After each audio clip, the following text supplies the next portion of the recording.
A little bit of a PSA before we get started with today's episode of Cast. I realized yesterday as I was recording this with Preach that our YouTube origin stories actually had quite a lot in common, and we've actually threaded a lot of common ground. And this ended up causing the introduction section of the podcast to be a little bit longer than I was intended. And I know that a lot of you are just here to hear about the first experience that Preach had with Monster Hunter World. So I wanted to let you guys know that starts at around the 41-minute mark, give or take. There's going to be timestamps if you guys want to skip to that portion. Unless you happen to be watching the premiere live, then you have to wait a little bit. But I still find that portion of the conversation to be very interesting and fascinating even, and I hope you guys enjoy it. But anyways, let's get the episode started. Enjoy the show. Shields up, Iron Breakers, and welcome to another edition of the Cast. In today's episode, we have with us Preach Gaming. Should I call you Preach? Should I call you Mike? What should we do here? I prefer Mike. Everybody Okay. else hates that and prefers Preach. So Oh, that's fantastic. it depends who you want to annoy. Then we should most definitely call you Mike and annoy everybody else, because that will increase engagement in the comments section. It'll be perfect. I like it. So, Mike, how are you doing? Everything going good for you right now? Pretty good, actually. Yeah, really good. Obviously, we're here because of Monster Hunter, and Yep. it turned out that everybody in my community plays Monster Hunter for like thousands of hours, and just they had been pushing me to try it, and I was like, I didn't have anything against it, but I was like, sure, we'll get into it, but it seems like a few 100-hour games. And then when we opened multiplayer, that was the eye-opener. I was like, I know all these names that are joining right now. Like, I recognize them so much. And they were like, yeah, we've been playing this forever. And I had never touched Monster Hunter ever before this one. Yeah. And it's been weird.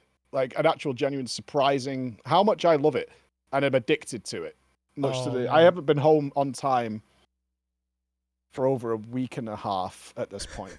The Monster Hunter effect. This will be very interesting. But before we jump into the Monster Hunter section, I always like to have kind of like an introduction type of a thing for people in my community that might not know who you are and all of that. But interestingly enough, a while ago, you know how YouTube has the membership feature? Because I stream on YouTube, right? Mm-hmm. And a while back, I asked people, who would you like to see in like Conscast and stuff like that? And there were only like two names that were brought up specifically, and yours was one of them, interestingly enough. And I was like, how do you guys even know about Preach? Because obviously I followed your content for a very long time, but I was just wondering, how do you guys even know about Preach? This is crazy for me. But mostly from other work I do, I think. Yeah, of like the course. WoW Race to World First and stuff. All those events. I mean, like you, we've been around a long time now, and at some point, somebody's bumped into us doing one thing or another, even if they've moved on. Like, I think you also did World of Warcraft for a long time. Of course. And Yes. then when you're like, I'm not really doing that anymore, the guys who are like, well, I only really play WoW, they're going to drift off and stuff. But it's not like they don't know who you are at that point. They're like, oh yeah, I totally get it. But So- that's I bump into that a lot. So how did you get started in content creation though? Because I became aware of you through some World of Warcraft content, but I don't even know how long ago it was. So how did you get started? As far as I know, and I could be wrong, I've been doing it for 12 years. And all it was is because this was kind of just when YouTube was starting. And I have found the thread on my original guild forum is I wanted to play an alt in World of Warcraft. I wanted to play an alt rogue. And I went to, at the time, it was like Google Video, and looked around, and all of them, I didn't know how to play that class, but I knew what I was watching was terrible. I was like, this is trash. This is so bad. Because I was always a high-end raider. I was like, this is like teaching people how to level almost. It was just atrocious. And so at that time, this would probably be around the time that Jesse and TB started to do their Cataclysm stuff, where they really took off. I was like, but they were terrible as well. They'll be the first to admit. Like, Total Biscuit is one of the worst mages ever. And watching it annoyed me because I was like, I love the person. I love the content that we're doing, but you're also terrible. And it really annoyed me. And so I got to this point of like, this doesn't seem to be anything for people who want to do, like, maximize the abilities. Like, if you want to do like 60% of the character, that's fine. But if anything that was like correct, as far as I saw it in my elitist days, I was like, this is fine, but it's incorrect. I want to do it correct. So I remember posting on my guild forum, I was like, seems like people making videos is kind of a thing that you can do. So I'm going to give it a try. And I have found that forum post from 12 years back where it's like, I'm just going to give it a try. And I made a PvP video. And that took me 6 months. And you can still see it today. And then my first video was 1.3 million views on Warcraft.com. Like back in the day of Warcraft movies. And I was terrified of putting it out there because nobody had seen my face, nobody had heard my voice. I certainly didn't think anybody would appreciate my very Manchester English humor. It's very self-deprecating and also very aggressive. I'm aware of that. But the responses I started getting, like my phone didn't stop. Emails after emails. You've been promoted to premium. You've been given the gold star award and all this. I was like, what the hell is happening? And then people were like, when's the next one? And I couldn't face making another one. But I did like making videos. I just didn't want to do PvP anymore. And so I started putting out guides. And do you remember when YouTube wouldn't let you upload more than 15 minutes? Yes. Yeah. But my guides were an hour plus.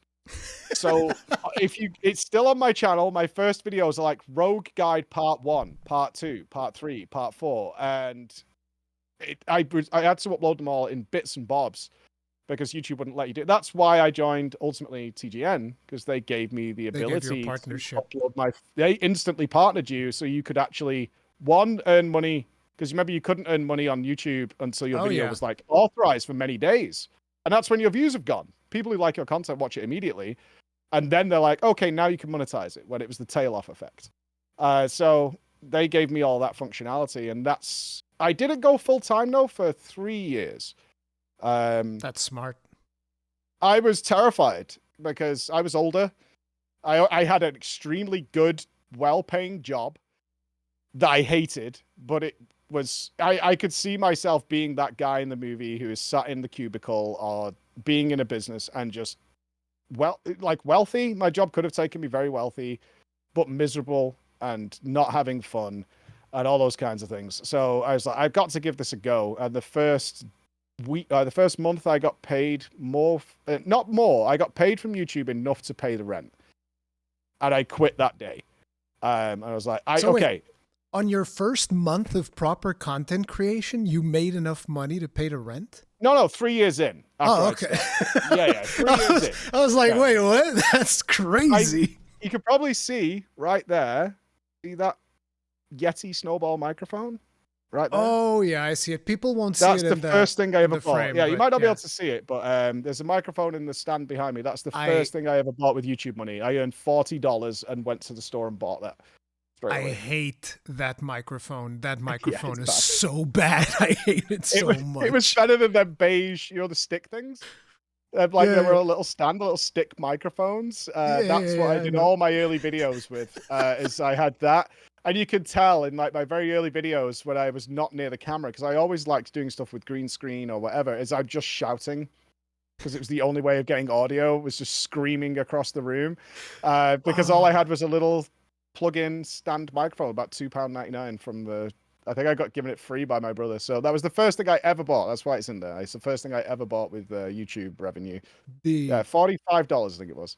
The early days of YouTube. Yeah, I also used to have like this Logitech headset, but the microphone on it for some reason was like way better than most others. It was not like condenser mic good, but it was like better. So I'd be like just recording with that, and everybody was telling me, man, you got to get a condenser. Like I was recording with that long after most people were adopting condensers. I was like, nah, it's too much work using a condenser mic. I hate that. Yeah, I think over the years I've spent probably over £10,000 on mixers and things like that, and they've never worked right. Always a problem. Always giving some sort of static, something like that. And that's the beautiful thing. Almost every new creator that I ever speak to, like somebody might ask me for advice or something, and I talk to them, they always tell me, bro, I have this mixer, and I'm like, listen, I've been doing this for 17 years. I don't have a mixer. I don't use one. Don't need one. Okay. Nope. We use Scarlett Solos. They're like £100 and they're perfect. I've never had issues with it. I'm like, we've got all this equipment. We've got a studio. We've got all this stuff. It's like, just use Scarlett Solos. Yeah. It just works. Like, save yourself. It's the worst thing when new content creators are coming along, because they feel like they have to get one of these because they see them everywhere. The Shure SM7Bs, which are great. And they need a 4K camera. They're really expensive, and nobody cares. I'm telling you now, nobody cares. Like the top, it doesn't matter. You can't. The way of putting it is, content creation isn't how pretty it looks. It's what you're making, Exactly. and you can. That's it. If you're putting out completely polished turds with crisp audio and great visuals, but it's just crap, no one cares. You can record most streams on a phone, and it's fine. And It's totally fine. And the other thing that I always tell people is like, listen, audio is more important than image quality. Because people always think, no, I need like 4K crisp, smooth. It's like, no, you need good audio because nobody's going to listen your little beige microphone you were talking about earlier. Even if your footage is 4K, nobody's watching that because audio is more important. But yeah. Yep. My audio is terrible because my voice is atrocious. Like we've considered sending me to a voice coach several times because we actually talked about it last week. Because my volume shifts from I'm naturally very loud, but if I'm thinking, I'm very, very quiet and things. And it's like the pickup range is all over the place. Okay. I have considered it going to a vocal coach to normalize it, but then Chris was like, it's kind of your thing. Like, it's okay. Like, as long as we compressed it at the extreme loud end, it's fine. But I'm very loud IRL, as my chat will point out when I do live events. Like, you're so loud. It doesn't feel loud to me. But yeah, you started with World of Warcraft. It's funny because like your starting story is kind of like a little bit similar to mine. Me was for different reasons because like it was I had started before and I was doing just like random videos, but the first gameplay video that I did was when I was playing during Wrath of the Lich King. And I was like, man, I feel like playing DPS. And then I would go into the queue and it's like, there's no tanks. I can't play the game because there's no tanks. So I'm like, I'm going to teach people how to tank because I play the tank as my main. So I was like, I'm going to teach people how to tank and hopefully that will make it so that there's more tanks in queue. Didn't work out that way. People still don't want to tank. Yeah, it's people. What actually ended up happening that I heard from my audience, because I did every tank guide, is that they were just accelerating through the queue system so fast that they were there momentarily, like a flash of light in the skies. Like there was suddenly a few tanks when I released it. Because what I noticed the trend is whenever I made a new guide, if I liked it, that did shoot up in game. Like I heard that from several sources internally. Is like they would see spikes of certain classes and setups if I really liked it. And what would happen is they would all like, oh, Prop Paladin's actually really fun. You just like, there's a 6-9-6-9 rotation and you just smash everything. You can't die. It's awesome. And suddenly be a huge spike in Protection Paladins. And then like a month later, they'd all be gone. But they're all up to like raid level. They're done. So they're not in your queues anymore. They would be like these little flash of lights that would appear and then just disappear with all the tanks. And that's what happens with MMOs. And it's happening now, actually. My friends, I was speaking to someone this morning and I was dead on tanks again because they have everything and they're not interested in playing with plebs. Yeah, they have no need to. I've seen a post yesterday about somebody saying that like, oh man, there's no tanks in queues or anything like that. And I was like, you guys don't deserve tanks because people are just so abusive towards tanks most of the time nowadays that whatever. Yeah, it is. They need to know everything all the time. Yeah. And if it goes wrong, it's their fault. They've got to study the routes and the paths and all that kind of stuff. I remember I would try to be doing like Mythic Plus like casually, let's say a +5 or something. And if I pulled a pack that was not a part of like the Dratnos route that week, it's like, noob tank, what are you doing? And I was like, I'm just pulling this pack because somebody always pulls this pack whenever we're coming through. And I just want to get rid of it so that we don't have to deal with it. And people would get mad over it. And it was crazy. But yeah, that it's creating a lot of social anxiety. It's something I think they're looking at is there are a lot of people now who will not join dungeons for fear of what the other people will say. Well, it's not like they're not playing. It's not like they don't want to play, but they're so like socially anxious of what the repercussions will be if they make some sort of mistake. And I was trying to drill for years. I was like, the worst thing that can happen is you get kicked. That's it. Yeah. And it's fine. There's nothing that happens after that. It's totally okay. It's sort of like, no, I'm not doing that. I'm absolutely not doing it. But it was WoW that got me on the map. For a long time, which was weird because we both then joined TGN. Yep. So which I wasn't allowed to make WoW content there, which was hilarious. So that's interesting to me that you joined TGN and you weren't allowed to make World of Warcraft content. No, so specifically stopped from doing it.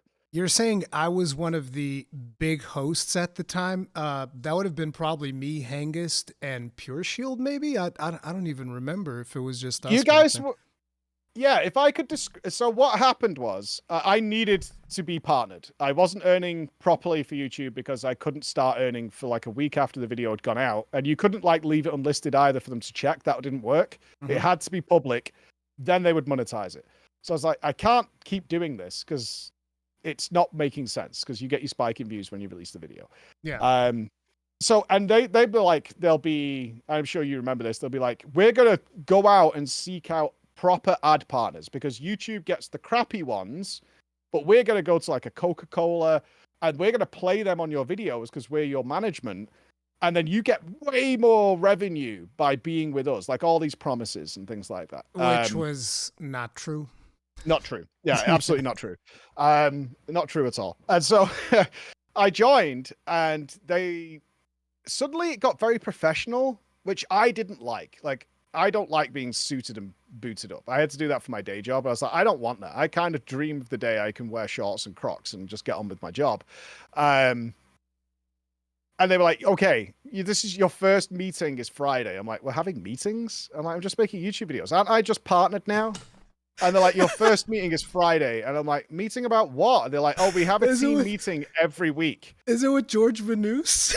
No, it was worse than that, dude. It was so much worse. So, first of all, after 2 days, I got a message saying, you need to stop making WoW content.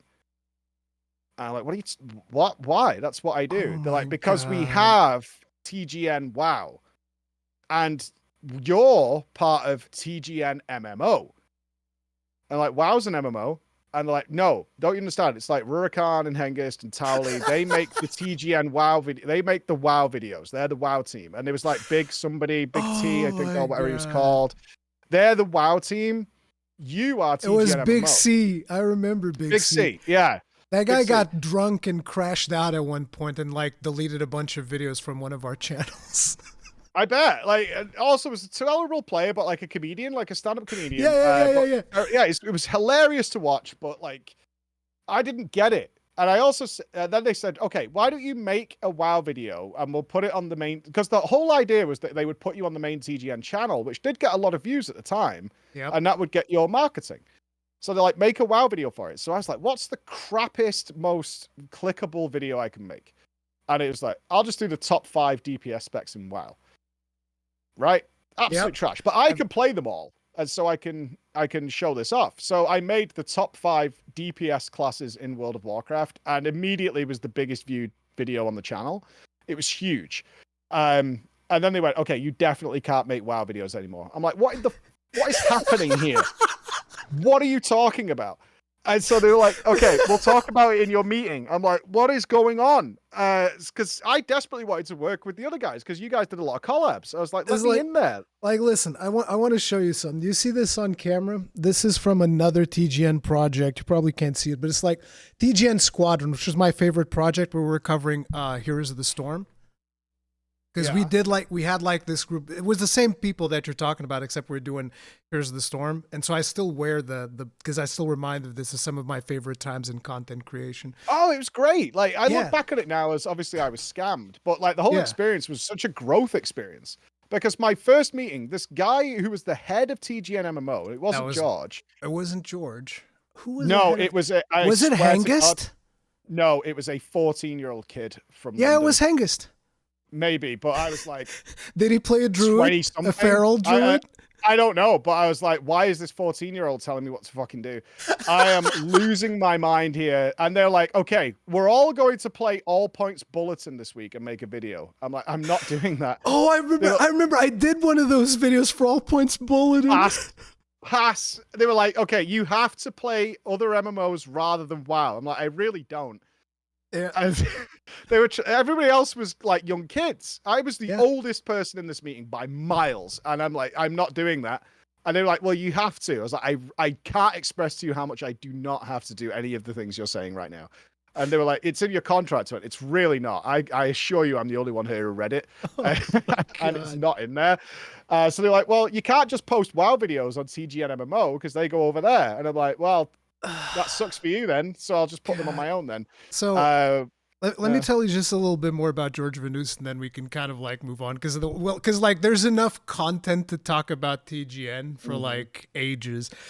But like George Vanus is this Canadian guy that somehow was able to convince some of the most talented people I've known in this industry to work for him for free, myself included, by the way, because I couldn't get partnered because I live in Portugal. I'm Portuguese.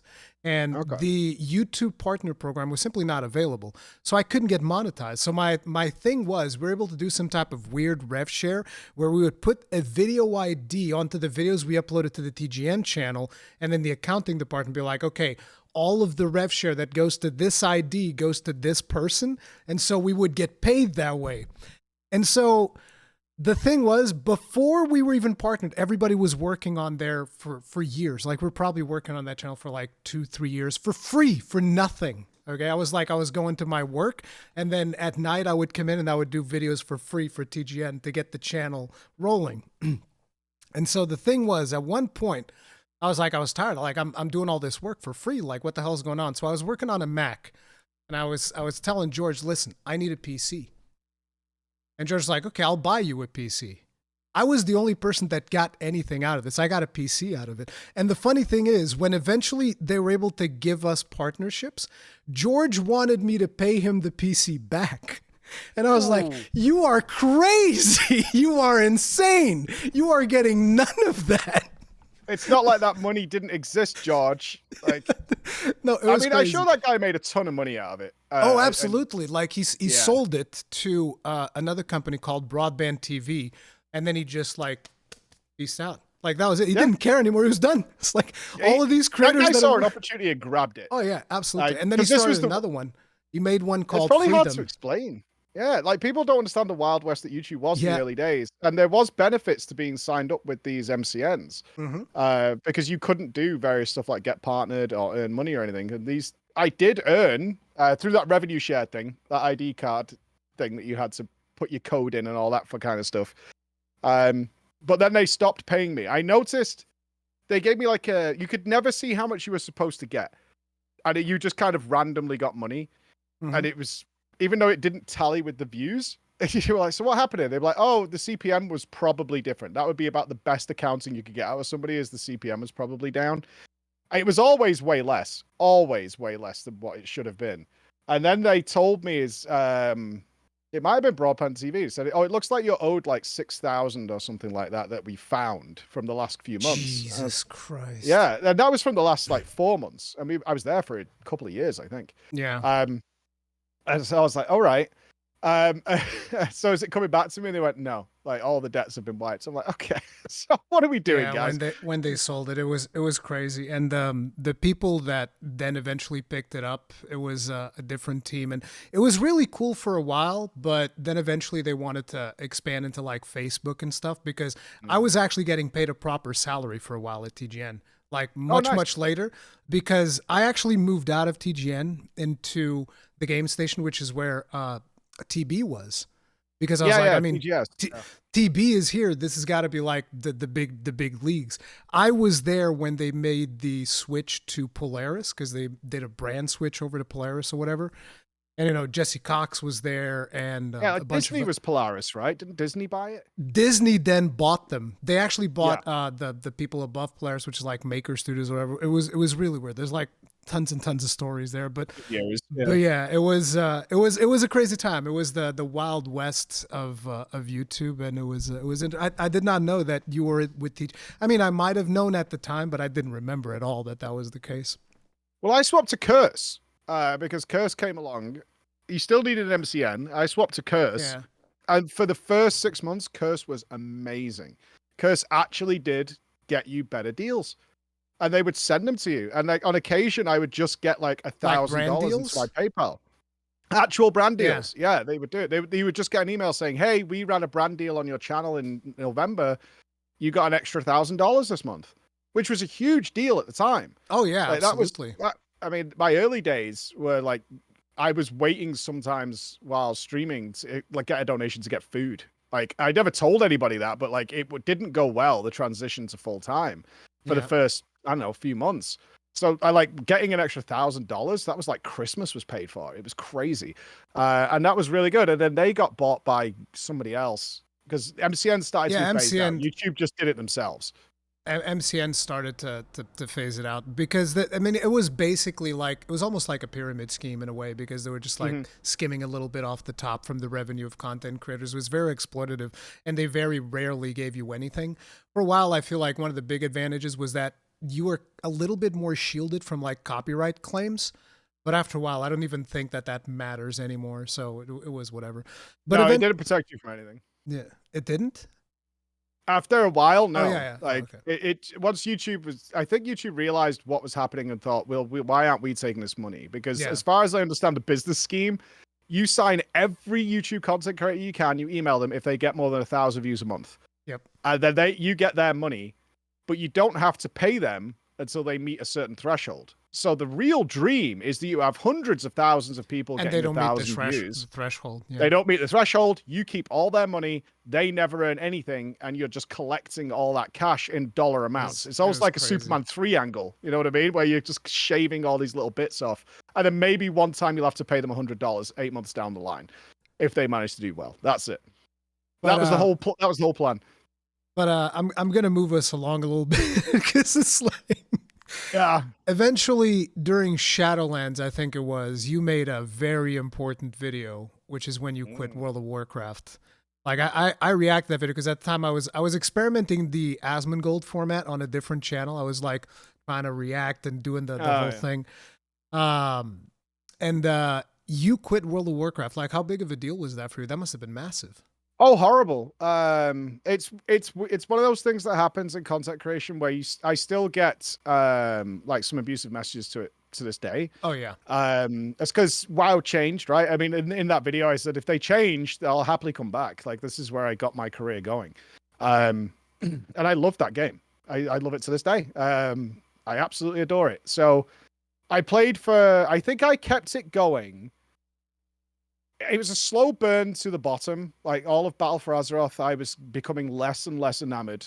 I mean, a very noticeable moment for me, actually, to go back before Shadowlands, to give context to how grim this was mentally for me, is a big part of what I did was review every single spec in the game. And people would be waiting. Like 500,000 people would be waiting for me to review what's happening. And so the launch of an alpha was the hugest deal for my channel. I could it financially, it could pay for the rest of the year just from the alpha videos alone.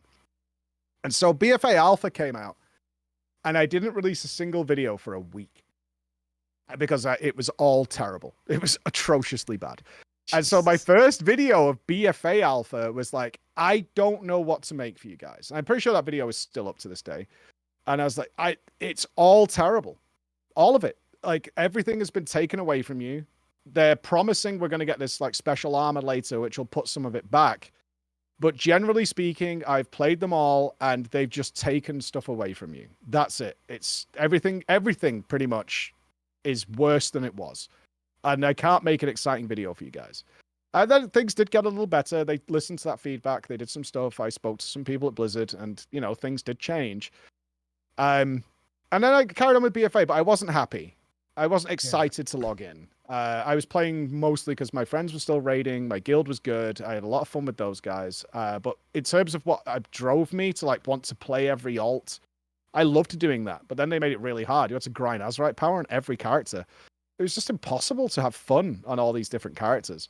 It's like Shadowlands. Yeah, go on. During that time, I was trying to play a protection warrior, and I remember, if you can't get this specific thunderclap thing on one of your pieces, don't even bother.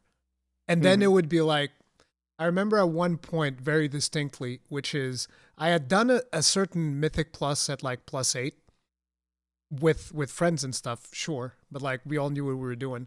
And I was trying to join a group for a +6. They wouldn't take me. They'd be like, no, we blood Death Knights or Brewmaster Monks.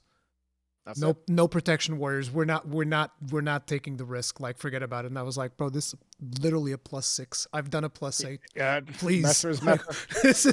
It was crazy. But yeah, I gave up. Baby. I gave up on Battle for Azeroth, and it's interesting because when I logged in in Shadowlands, my character was sitting in front of the chest, the weekly Great Vault reward. Vault, yeah. I was like, I can't believe this. This is so bad. No, it sucks. But we always had WoW had that history of good, bad expansions for a Yeah. long time. It's like, okay, this is a weak one. You know, we get Walls of Draenor, but then you got Legion, which was fantastic. Yeah. So we were all riding that copium throughout BFA. It's like, it can't really get worse than this. This sucks. Everything about this sucks. Everything they've introducing sucks. It can't get worse than this. We had the stupid necklace. Everybody was having to do PvP, even if you didn't want to. Like, it's coming to an end, but I did start playing some other games during that time. I got banned during BFA as well.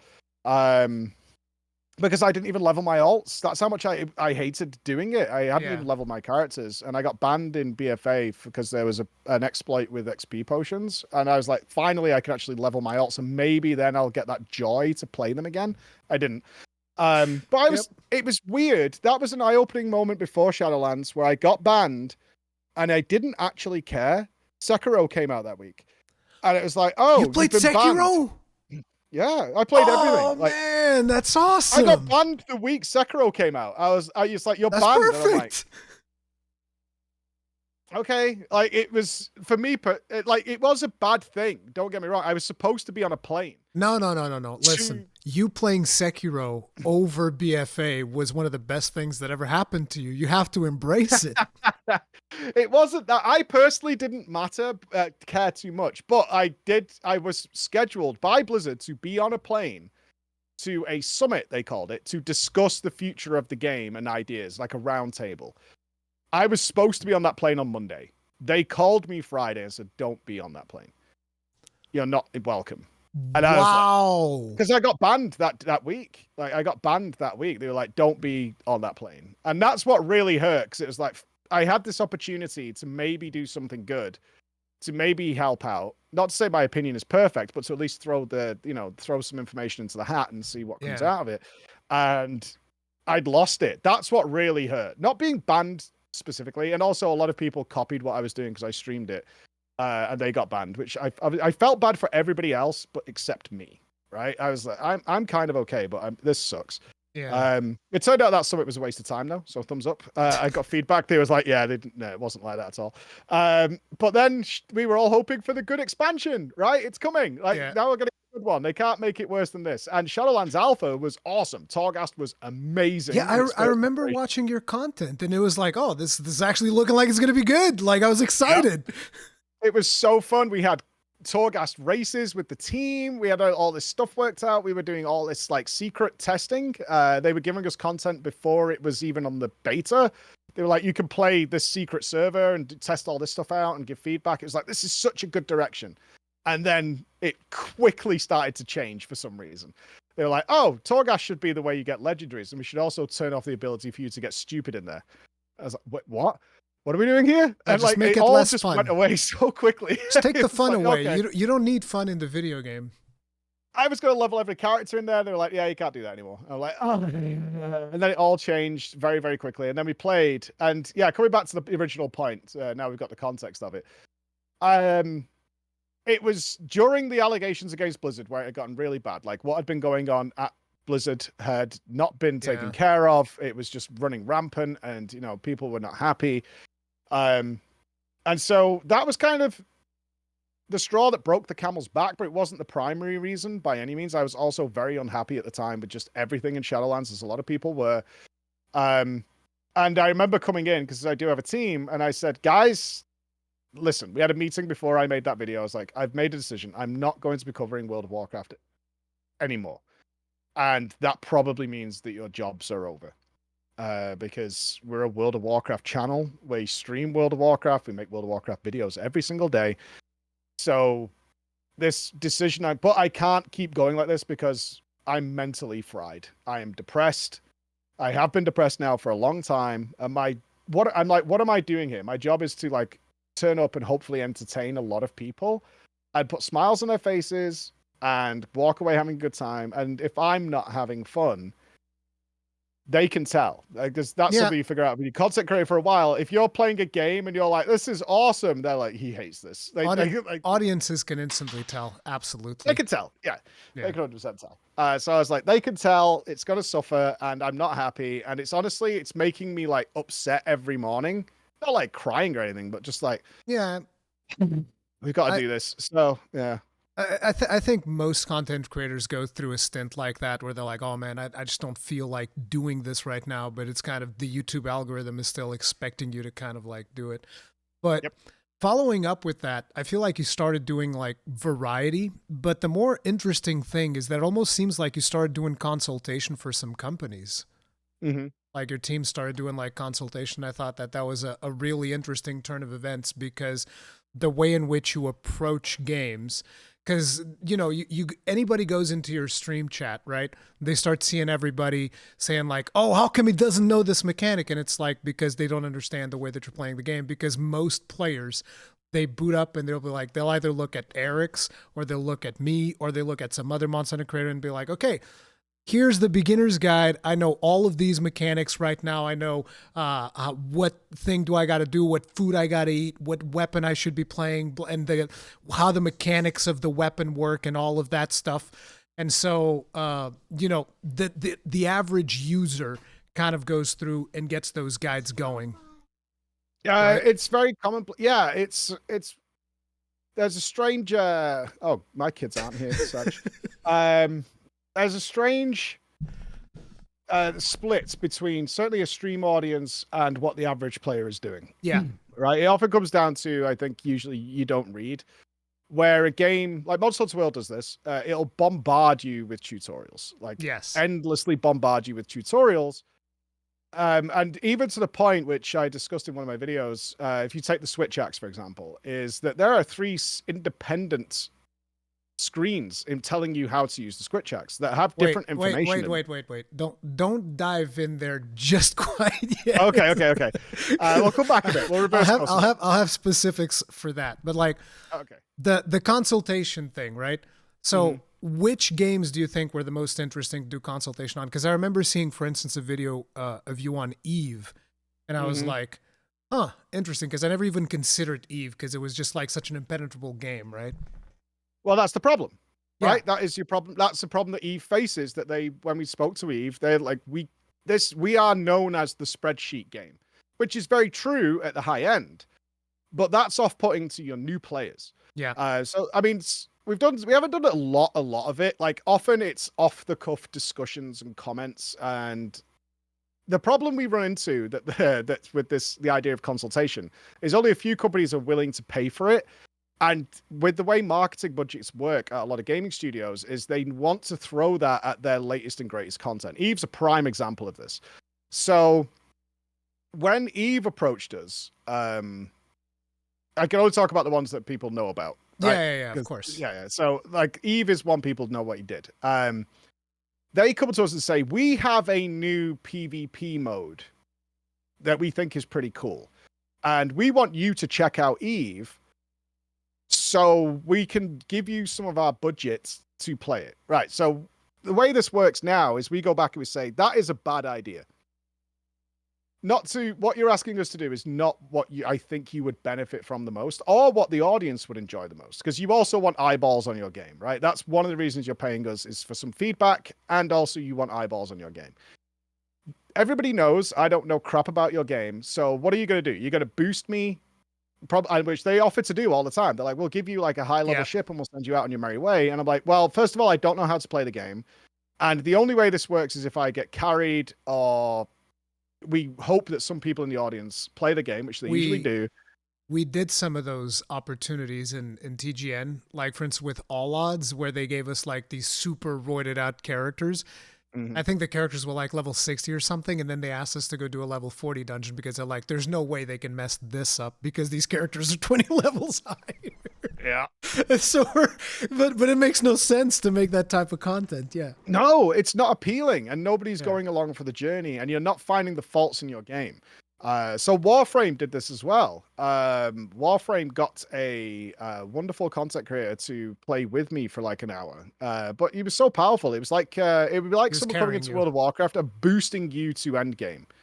You don't learn anything. You don't pick anything up because you need to either heavily invest in research so you know it before you get there, or you need to do it by trial and error and experience it for yourself, right? Yeah. So what we said to Eve is we did the first stream with the PvP stuff, and it was great. There was lots of people who played with us. We had a lot of fun. I picked up some stuff, but I was like, they came back to us like, that was really cool. Can we do it again? I was like, stop. Just pay me to give your game time, because otherwise I can't. And I'm not being ego there. It's like, just let me start from the beginning and let me explore and stick my fingers everywhere and put my eyes all over the place. Work. Yeah. Otherwise, that will get the best experience for a real newcomer experience. So we can ask questions and then they can change things because they've done a new tutorial in order to make it more accessible, which is what you actually want. You want new players to be able to sign up to your game. Now, you're hoping from the marketing team that your new big feature is what's going to drag people in. But instead, actually, how it starts and going along with a streamer is actually a better way of doing it. And also, then you get the benefit of the feedback of where things go wrong. Because I had my first Eve new player experience actually broke. But I didn't know. The ship just got stuck. It bugged out. But how could I tell? Like the camera was... I don't know. The controls aren't doing anything. Maybe there's a mechanic. Yeah, I get it. Yeah, like the screen was not broken, like glitchy. It was just a swooping camera shot of like the ship in the bay, and I'm like, what's happening here? It was only because the chat was like, yeah, this is not supposed to happen. It's broken. I'm like, okay, but I wouldn't have known that. So doing that actually resulted in quite the best, I think the best Eve stream we could have possibly done, because I just explored and I wanted to see things like nullsec. So I was like, I'm going to nullsec, and everybody's like, that's a really stupid idea. But I was like, I don't care. That's what I want to do. That's what I feel like as a player. And the great thing was we got a bunch of Eve content creators actually scheduled an enormous war. And they came and met me in Titans and things like that. They like warped in on me and all these kinds of things. Like it led to the better experience. When we got the feedback from Eve, they were like, yeah, okay, we get it. We get it. Exactly. We totally get it. But a lot of companies don't understand that. They just want, it's like, no, just showcase the new content. That's the only thing that matters. But yeah, if you want to get new players into the game, you obviously need to start from the beginning, which is why when I first saw the first video of yours about Monster, I was like, oh, this is great. That's going to bring a lot of new people into the community, I feel like, because, you know, you have a big community and people are going to watch the video and they're going to be excited because they're going to see that the game is not as unapproachable as a lot of people make it out to be. Is it considered that?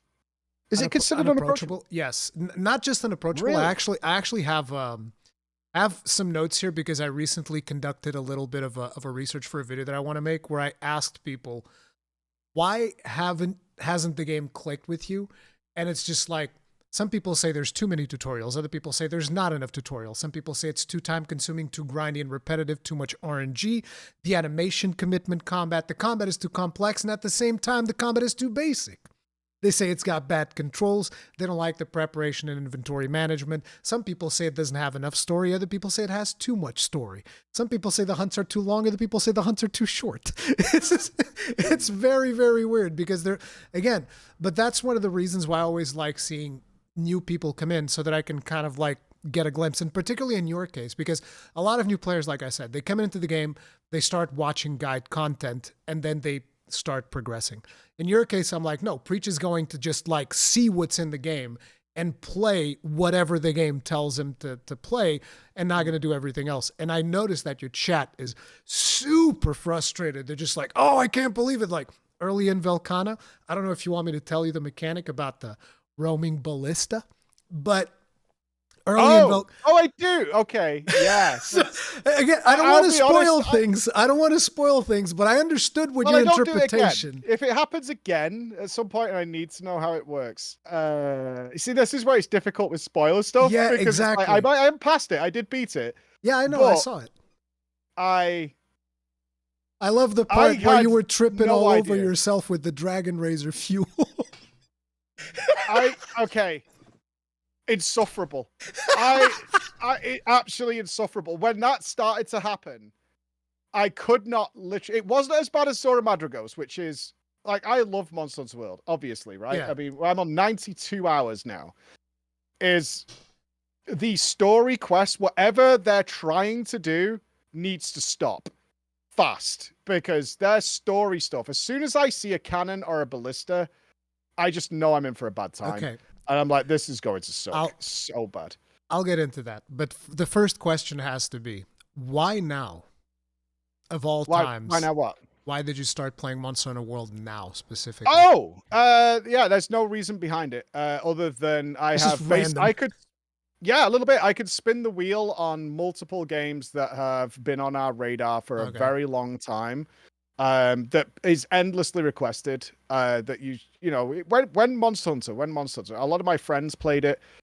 So it was one of those where we could have gone either way into something else. Yeah, we have something in my community called The List.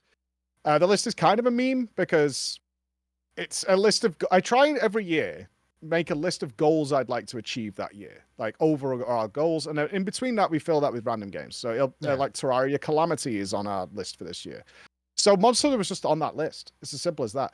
And often it comes down to, what did I feel like that day? And we'd just done a lot of very serious long games. In fact, we were coming off the back of Warhammer Rogue Trader. And we haven't finished that yet, but it was a lot of hours to do chapter 1. I knew this was going to be like 600 hours, so I was like, I need to break this up with something and do something else. And so you decided to do something not as time consuming as Monster Hunter World. Here's the thing about blind playthroughs. You have no idea what you're getting into. And I have stressed repeatedly, it's like everything on the list can't be a 600-hour game. So we actually did a lot of one-off games leading up to that. We one-day bangers. A 2,600-hour game? Well, I'm 92 now. Well, I haven't even tried another weapon yet. Only 2,500 to go. Yeah, it's like, I don't know. It's one of those that, but at the same time, I'm okay with not finishing a game if I'm not enjoying it, right? Because ultimately, like we said, the audience can tell if I'm not having fun with it. I figured this was one of those games where there's like a story mode and then it will have just endless plus variety. It's almost like a Mythic Plus sort of system where it will just keep going up and up and up, and you can keep grinding away and getting better and better and better, and everything's just like +1. Yeah, we're not done with the story yet. I didn't expect it to be this long. I think I budgeted like a week into our plan was for gaming. I was like, it'll be like a week story. And then I also didn't know if we play the DLC. Yeah. Because very regularly a DLC would come out for a game that's just not very good. And so it'll be like, you can leave that here. We had this with Darkest Dungeon. Darkest Dungeon was my second biggest stream last year. It was huge. But when it got to Darkest Dungeon 2, I was like, leave it alone. It's not really the same thing. Before you actually started playing it, what did you think the gameplay experience was going to be like? Because you're saying you thought, there's going to be a story mode, and then but what type of gameplay experience? You thought like you were going to level up? Like, what do you think the loot was going to be like Diablo? Like, what was going through your mind? Oh, I had seen, I brought this up a couple of times because I thought Velkhana was it. My knowledge of Monster Hunter extended to the girl who pretended to be blindfolded to play Monster Hunter and killed the big dragon. Oh, Alatreon. Okay. I thought it was Velkhana. So I was like saying today, it's like, this is that boss that girl played blind. So I knew it was going to be an action RPG. I knew it was the third person style. I knew it was going to be like that, reminiscent of like Revengeance or something along those lines. So I did Dark Souls style. You mean Metal Gear Rising? Yeah. Third person action combat, cinematic sequences, some QTEs. Like I didn't expect a full Dark Souls experience because that's Souls-like. It just looked like a third person action RPG. So I knew the gameplay coming in, what it was going to be like. I didn't think it would grab me as hard as it did because, and I pointed this out a few times, like it's very noticeable very early, which probably makes it a little accessible. It has got some jank in there, quite a bit of jank actually. But the twist they've played on it is that all that jank, you put that hatred and frustration and anger onto the enemy, not on the devs. And they just sit there sort of laughing behind the screens because you don't hate them for the jank. You hate Diablos. You hate Rathalos. You hate the monster. Like when they start doing stupid, crazy things. Like I've had Diablos dig into a tunnel 8 times in a row. Like he just goes down, he comes up, and then he just goes down, he comes, and you're like, what is this? Like, and you're just running around, and you don't hate the devs for doing this and saying like you can't do that. You hate Diablos for it. I can tell you what they expect you to do, but I don't know if you would want to know. So that's the thing, because I don't want to spoil it for you. It depends if it's going to change the way I approach the rest of Iceborne. I don't know where. I feel like we're getting to the end game now. Yeah, let's leave it there then, and your audience will probably know. Yeah, everybody knows why Diablos does that. Although I'll be honest, I also don't do it the intended way. I let him do it, and then I catch him when he comes back up. I rarely do it the intended way too, and a lot of people probably don't do it the intended way either, except that makes me so more suspicious. The more expert players that are actually like, I'm gonna get a good time in Diablos. I need to like actually farm Diablos nonstop or something. Like some of those will bring out the thing that is expected for you to do there. But yeah, there is a reason why the monster does that, and there is a mechanic that helps you with that. So it's not just, I got the bad RNG and the monster won't stop burrowing, right? I don't know. Apparently not. I just figured he was. I mean, I've noticed obviously certain attacks are baited at certain ranges. If you're in a certain place, they're going to do certain things. I will say over the hours is more and more you notice there's a personality to the monsters. Yes. That is the way I would describe it. Is they have a personality that they are trying to show, and often it's more apparent now than it certainly was in the base game. So I don't know whether this was kind of a flaw in the base game that they tried to remedy in the DLC. Is the arenas, the battle arenas that you fight in, are much more like on the nose about there's a thing here that you could do that will help you out. Like I think, as far as I could tell, every single arena has some benefit to the hunter over the monster. And they're not always very apparent, at least to me, like on a first glance. But it's been a bit more apparent in Iceborne, certainly in the Hoarfrost Reach, where it's like, okay, there's fire things on the floor and there's icicles dangling from the ceiling. Just saying, maybe you should figure out what's going on there. You're like, oh, okay, fire on ice. That makes total sense. Environmental traps. Yes, there's plenty of them. I figured one out today, which has been bothering me for 90 hours. Which is the sand trap in the wastelands. Because if you mouse over it, right, it says a large explosion will make this sand trap grab a monster or something like that. And so I put barrels on it. I put all sorts of things on it. I had Diablos like crash into it and do all, and nothing ever happened. But today, I saw that you can get Diablos to come out of it and drop the monster down. And so now I'm like, wait a minute. How do you do that? This only works if Diablos is in the zone. Yes. And you're not fighting Diablos there. And I'm like, that's what it is. So I always had Diablos there. I'm like, he's literally tunneling through this thing and nothing's happening. What more can go on with this enormous monster tunneling through the sand? And it's still not good enough to make whatever is supposed to happen here happen. And it was driving me crazy. Absolutely crazy. Yeah, but that's what's supposed to happen. Diablos comes in and noms the other monster down. That's that particular trap. I'm still not sure how you set it off, whether you just bait a monster over the top of it and he'll just like jaws out of it, or whether you're supposed to set off an explosion. I don't know, but I did see that happen. So those were like your initial like vibes of what you thought the game was. Now that you've played it and you said it's like you really like it.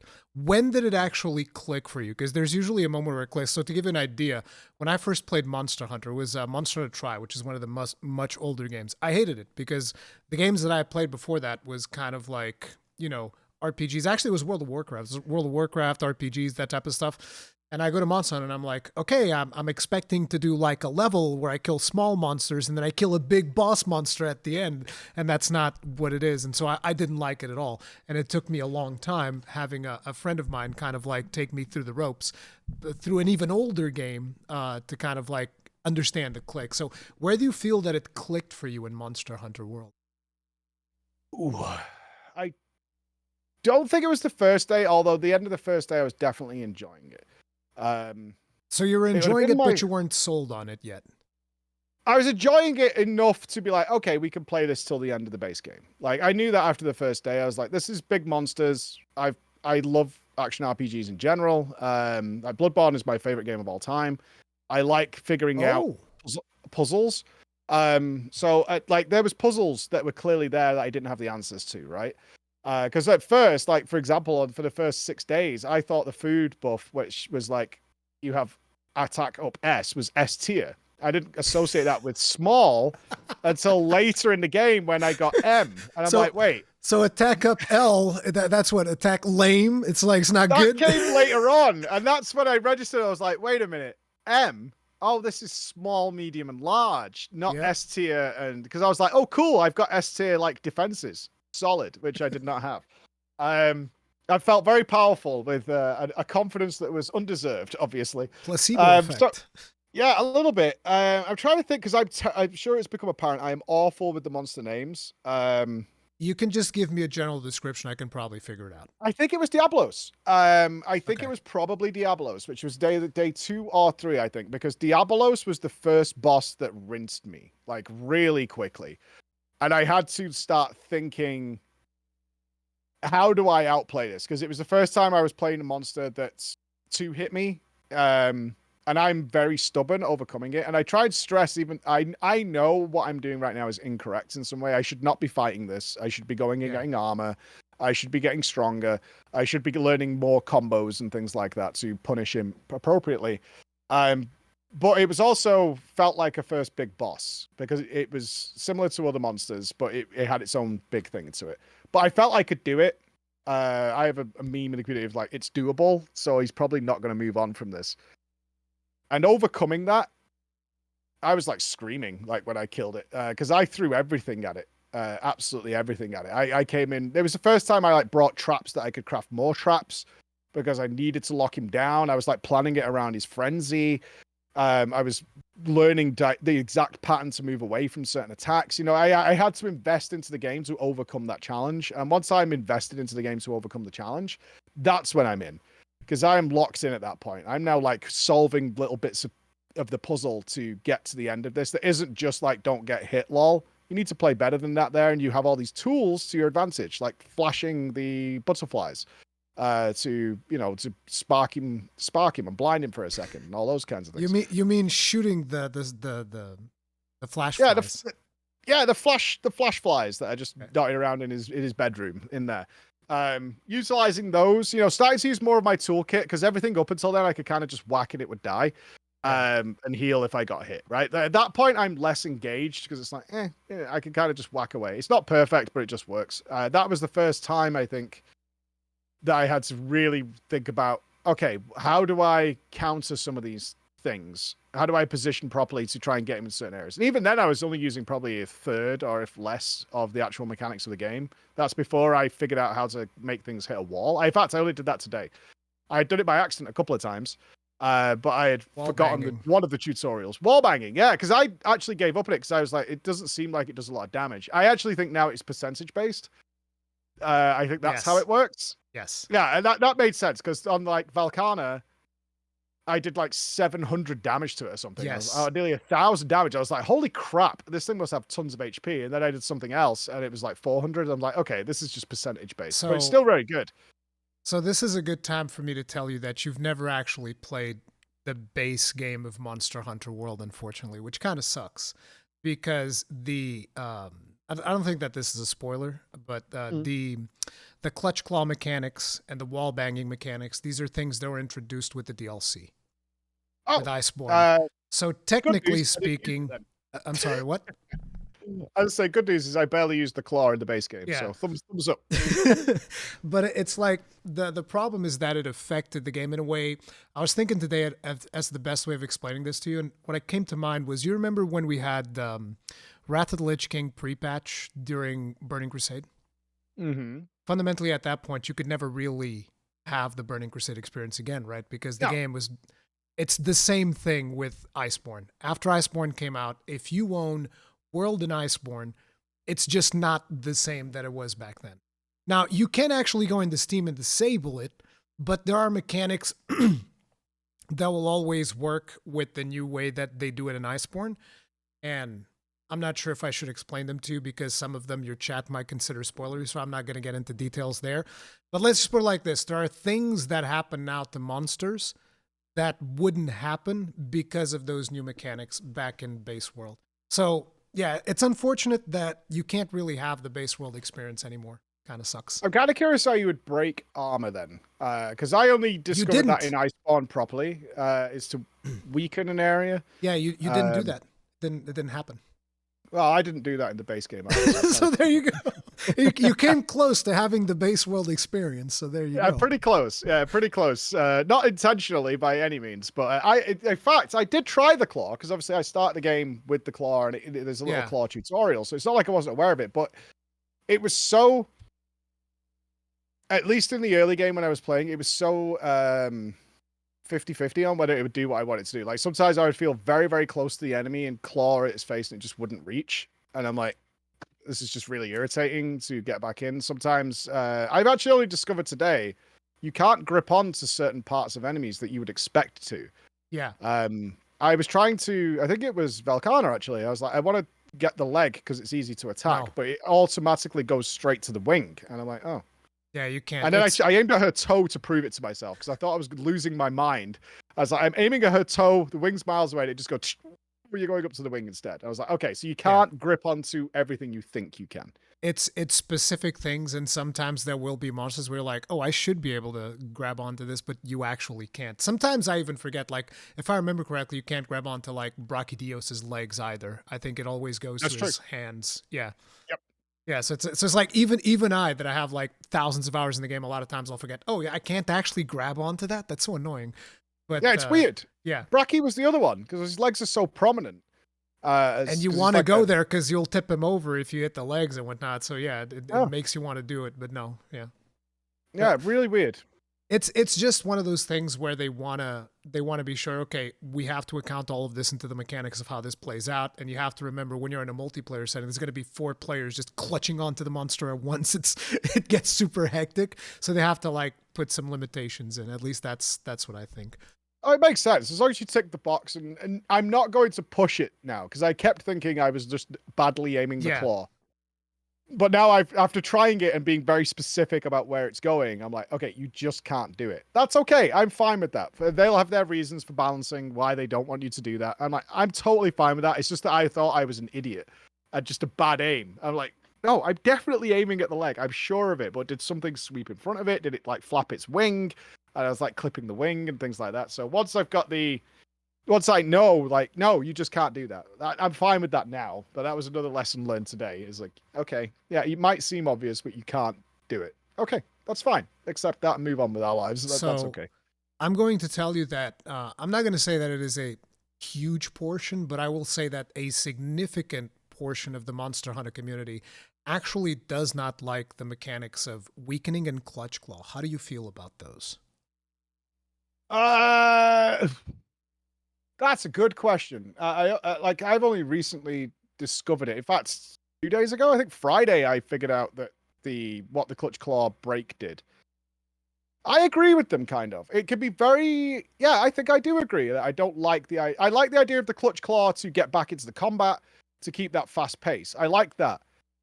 But you do feel if you can't get a good opportunity to clutch and break, which sometimes you can't when you're doing a new boss. Like at least I can't right now. It's like there just doesn't seem to be a good point to do this. Most players will struggle weakening their first time. If it's a monster that's a little bit faster, like I know that you struggled a little bit today with Velkhana, I promise you there were probably thousands of players struggling with Velkhana back in the day. Oh, I'm 100%. Sure there is.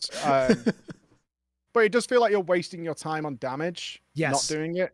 To the point that I get this awkward moment sometimes where I'll either trap or I'll wall bang them or something. I'm like, should I be clutching? Well, it'll be lying on the floor exposed. I'm like, should I be clutching here to weaken this and use this opportunity to just do that rather than like feeling good about unleashing a big flurry of combo into the head and getting that stuff done? It feels like you've got to prime the wall before painting it, which isn't always that fun. I want to do the good bit, which is, and not worry about that too much. I like clutching onto the wings when they're in the air and bringing them down and things like that. That's great. But I could do that. The actual like weakening portion, it just feels bad if you're DPSing and it's not weakened. And when it's on, you're like, okay. This is why a lot of people don't like it, because it is seen as almost mandatory, particularly if you're trying to play optimally, right? You always want to weaken it, and you don't even know this yet, but there are certain skills that gain specific benefits from hitting the weakened parts. And these are very meta skills that people use when they're playing at a very high level. So it just becomes twice as punishing. Say, oh, I put this skill into my set, and now if I don't weaken, then it's an even bigger DPS loss. So yeah, your MMO I've seen brain exposed is weakness. I've seen that. exposed weakness. Exploit weakness. Okay. Yeah, weakness exploit. Yeah, that's what I'm talking about. I can say this though, not to annoy your community by any means. I still don't quite know what it does. What, weakness exploit? But yeah, like I'm assuming it's a damage up. However, it makes sense it's a damage up. It's softened. You should do more damage to it. However, I haven't noticed, say, a significant multiplier, at least on the damage values that I see. So I see regular hits of like 100 to 150 when it's normal. When I've weakened it, I still kind of see those numbers, similar-ish. So I haven't seen it go to like 300 for a 2x multiplier or something like that. So I'm not 100% of what exactly it does. And I don't know what the different damage colors are, because there's gray, I can orange, tell you these things, blue. But again, I don't know if you want to know. Not yet. No, when Iceborne's done, that is when we have because we have done blind playthroughs in other games before. Yeah. Once we have this sort of ceremony, I'm hoping to do two things when I finish Iceborne. One is a community tournament, which will be open to your viewers as well, of like probably speedrunning some sort of boss, and we have some prizes and stuff to give away to celebrate the ending of this one. And also we have the ceremony of like, okay, what didn't I get? What is the information? What didn't I get? And that is always a glorious moment. And yeah, like Terraria is infamous. I did that blind. I did Terraria blind and didn't know you could distribute your items into chests nearby for 100+ hours of gameplay. I know nothing of Terraria mechanics. So believe me, I individually went to imagine 50 chests all organized. And I went to each one individually to put them in the right place. Instead of just, you can right click and say distribute to chests that already have these kind of items in it. And it'll just go, done. Like an auto sort thing. Yeah. Yes. And I didn't do that for the whole playthrough because I never saw it. It was in the sub menu or something. Yeah, it was one of those things. So yeah, if there's mechanics like that, that ceremony I think is really fun. But also there's still that chance of finding it out myself. Which is also a great moment. Like I heard, in fact, one of my two Becks came in and she went, "You have no idea how happy chat is that you figured out Clawbreak," because that was 70 hours in, and I just happened to catch it on the dinosaur with the scorpion knife tail. I forget his name now. Glavenus. I just happened to be clutching on as he was running away, and it broke, and it all went white. And I was like, scorpion-like. So you're talking about acidic Glavenus, the green one. No, the red one. The red one doesn't do scorpion like a sword. Yeah, I know. It comes round with the thing. It comes to the side, but like, he's got a stabby tail. Yeah, I get it. Yeah. So I was clutched on as he was running to a different battle arena, and I attacked it, and then it suddenly just went white. And I was like, oh, there it is. Right. It might take 70 hours, but then there's also that response for the live stream of like, you feel goal, baby. We got there. Like it happens. So those moments are part of the fun of the blind playthrough as well. Obviously, this isn't genuine. You would Google this stuff. Yeah, of course. Right? You would. Most people That's do. the thing. Of course. Like you would absolutely Google this stuff. Like there is no way. If you got stuck on something now in a video game and you're like, I'm not sure how this works, you would just Google it. But obviously, we're still making entertainment at the same time. And honestly, and you might be the same as me, when I played games as a kid, you couldn't do that.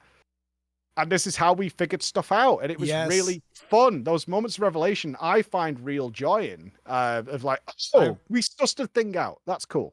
I've been doing that with Path of Exile 2 recently, actually. But even though I do have chat open, so people, because Path of Exile has like mechanics that I would never even, so people sometimes tell, hey, maybe try out this particular node. Like the recent one was blood magic. And I was like, oh man, but then I'm going to cast something. All my health's going to go away. And turns out it wasn't exactly like that. And I was like, oh, that was actually, By myself, Yeah. I probably wouldn't have tried it, but yes, I do agree that discovering it for yourself is always going to feel infinitely better than just, oh, you watch a YouTube video and it's like, oh, I understand this mechanic now. It's kind of Yeah. like solving a World of Warcraft raid, which nobody does nowadays. Let's be real. Like a big majority of the population is not there to solve the raid. They're there to kill the raid. They've seen the video tutorial. They know exactly what their class has to do, and it's just not as entertaining. You don't have that like click moment where everything just falls into place.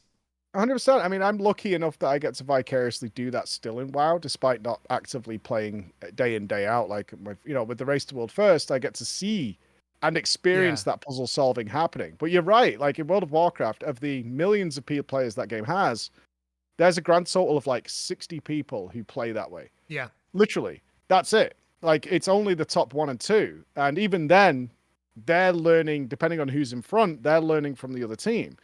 Whoever's in third and everybody below that is getting all their information secondhand, every single person. So like, it's that puzzle solving aspect of video games is my favorite thing. Like solving it, figuring it out. Unless we only once in the history of me streaming in the last 12 years have we ever been fully stuck as a community, unable to solve a puzzle. And I can't remember the name of the game. It was a bad game that had some stupid puzzle, and we looked at it for like 2 hours. And we're like, what is this thing? And we couldn't get it. But other than that, we've always solved everything. And we have those moments of like, hey, we got there. And there's so many things I'm still looking forward to Monster Hunter, because I've gotten better, but I'm not like, at this point, I would absolutely have done several things that I haven't done. One is try other weapons, but I'm always aware of like, okay, if we start messing with every weapon and getting used to them, that's probably another like 3 or 4 days of streaming. Oh, Of absolutely. just trying weapons out and not moving the game forward. I'm also happy with my weapon. So that's a double thing that we're going to do. It's a good thing you're just segueing so nicely. This is fantastic. So the weapons, you see, every weapon in Monster Hunter is almost like, because Capcom also does Street Fighter and stuff.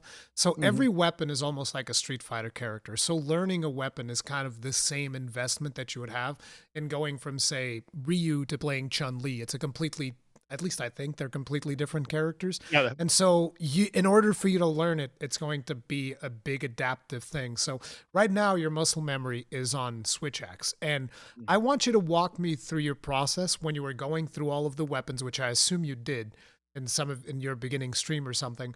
When you were going through all of the weapons, what was going through your mind for each of these weapons? Smock, generally speaking, is always my favorite way to play, whether it's going to be PoE, whether it's going to be... Wait, what did you say? Smork? Smork. Smork is smash things unga bunga in the face with big weapon. We smork it down. Zug zug, go go go. I've been a warrior of World of Warcraft for like 10 of the years I played that game. Best class, sorry, 100%. Yeah, and generally that is where I will go, unless it's too slow. There is a limit. If it's too slow, then I know I'm just going to get annoyed at some point, especially in an animation locked game. So when I got to the weapons things, instantly discounted were anything ranged, out the door, not happening.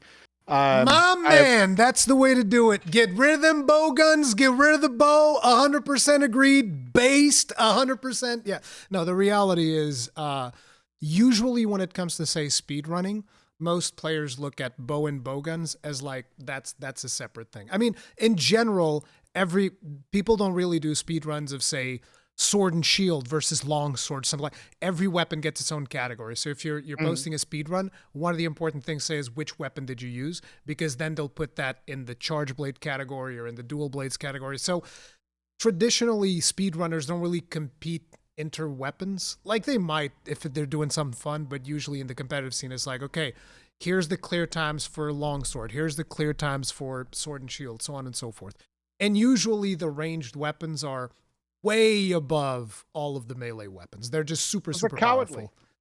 They're cowardly. It's. I wasn't the one to say it. I wasn't the one to say it. True. So thank you. If you default to ranged DPS in a game like this, you unfortunately eat a well done steak. Like that's all I can say.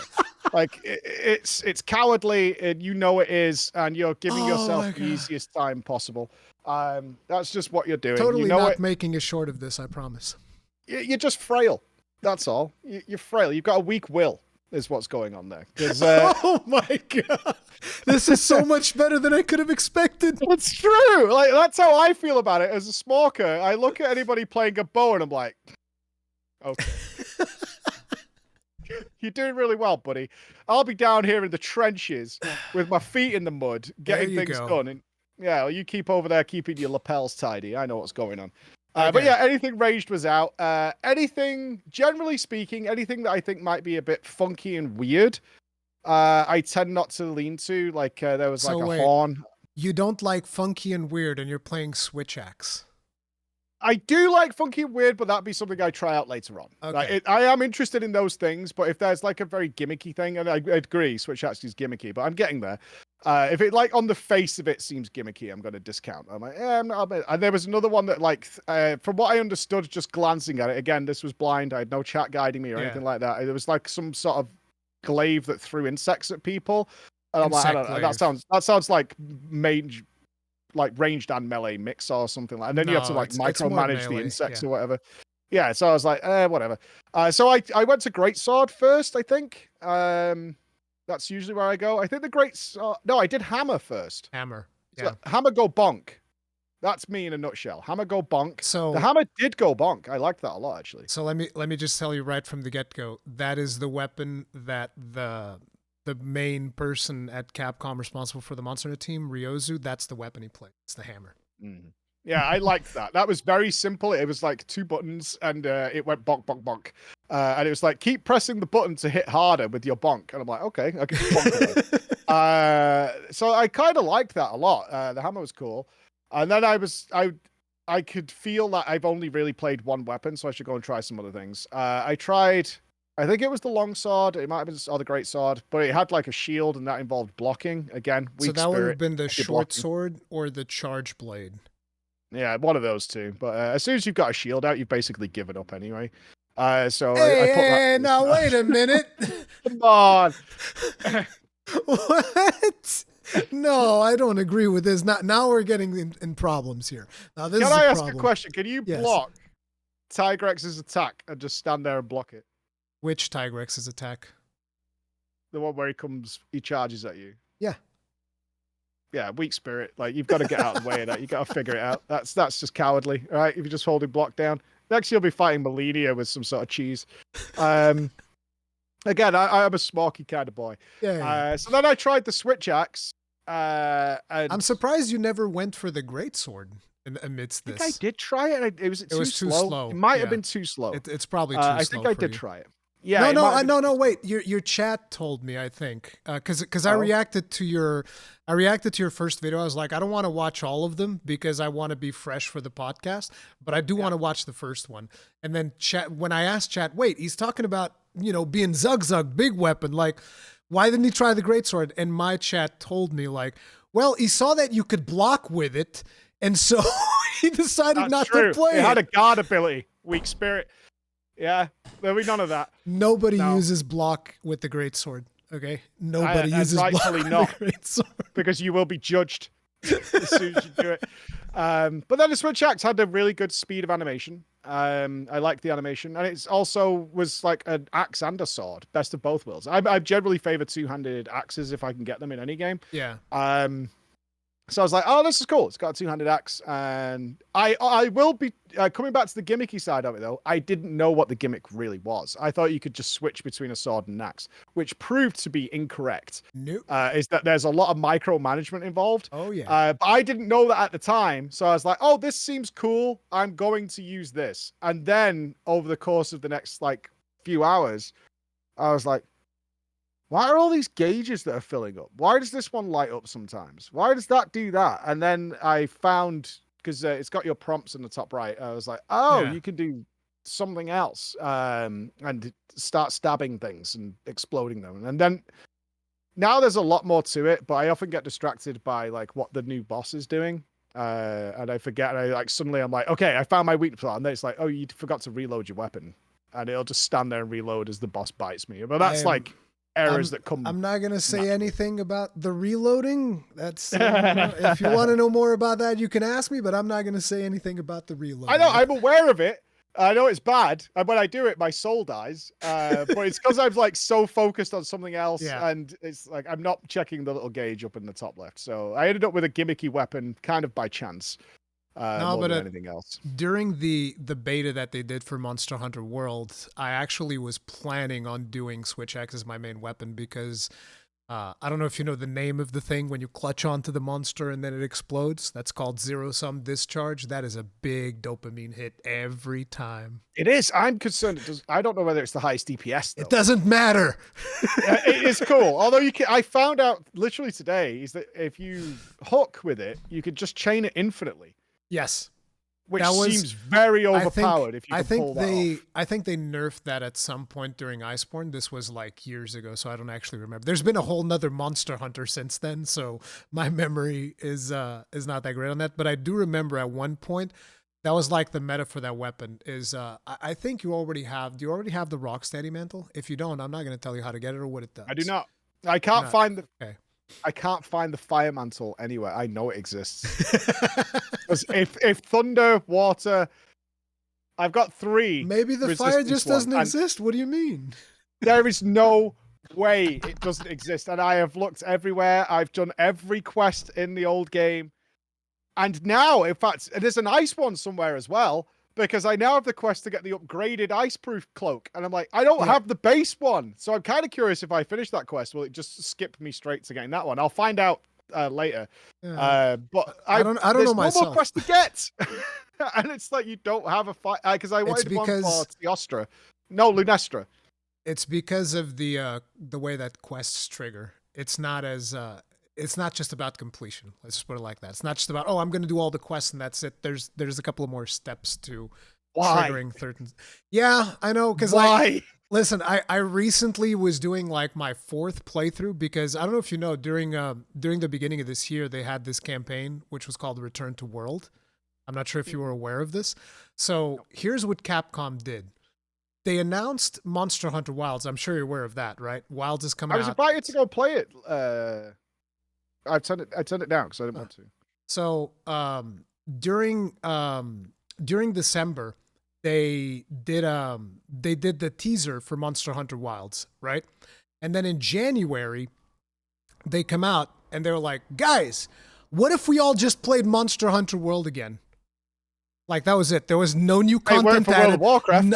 Yeah, but there was no new content added, no nothing, and the game suddenly was like I think the top was 160 something thousand concurrent players out of nowhere, just because Capcom just said, "Hey guys, how about we play Monster Hunter World again?" And everybody was like, "Okay." So good shout. Sounds fun. Let's go. So I started playing it again, and I myself was running through, and I was like, guys, why don't I have this one mantle yet? What's the trigger for this? Like, what's going on? And then even my chat didn't remember. I had to like go look up at a wiki to figure out.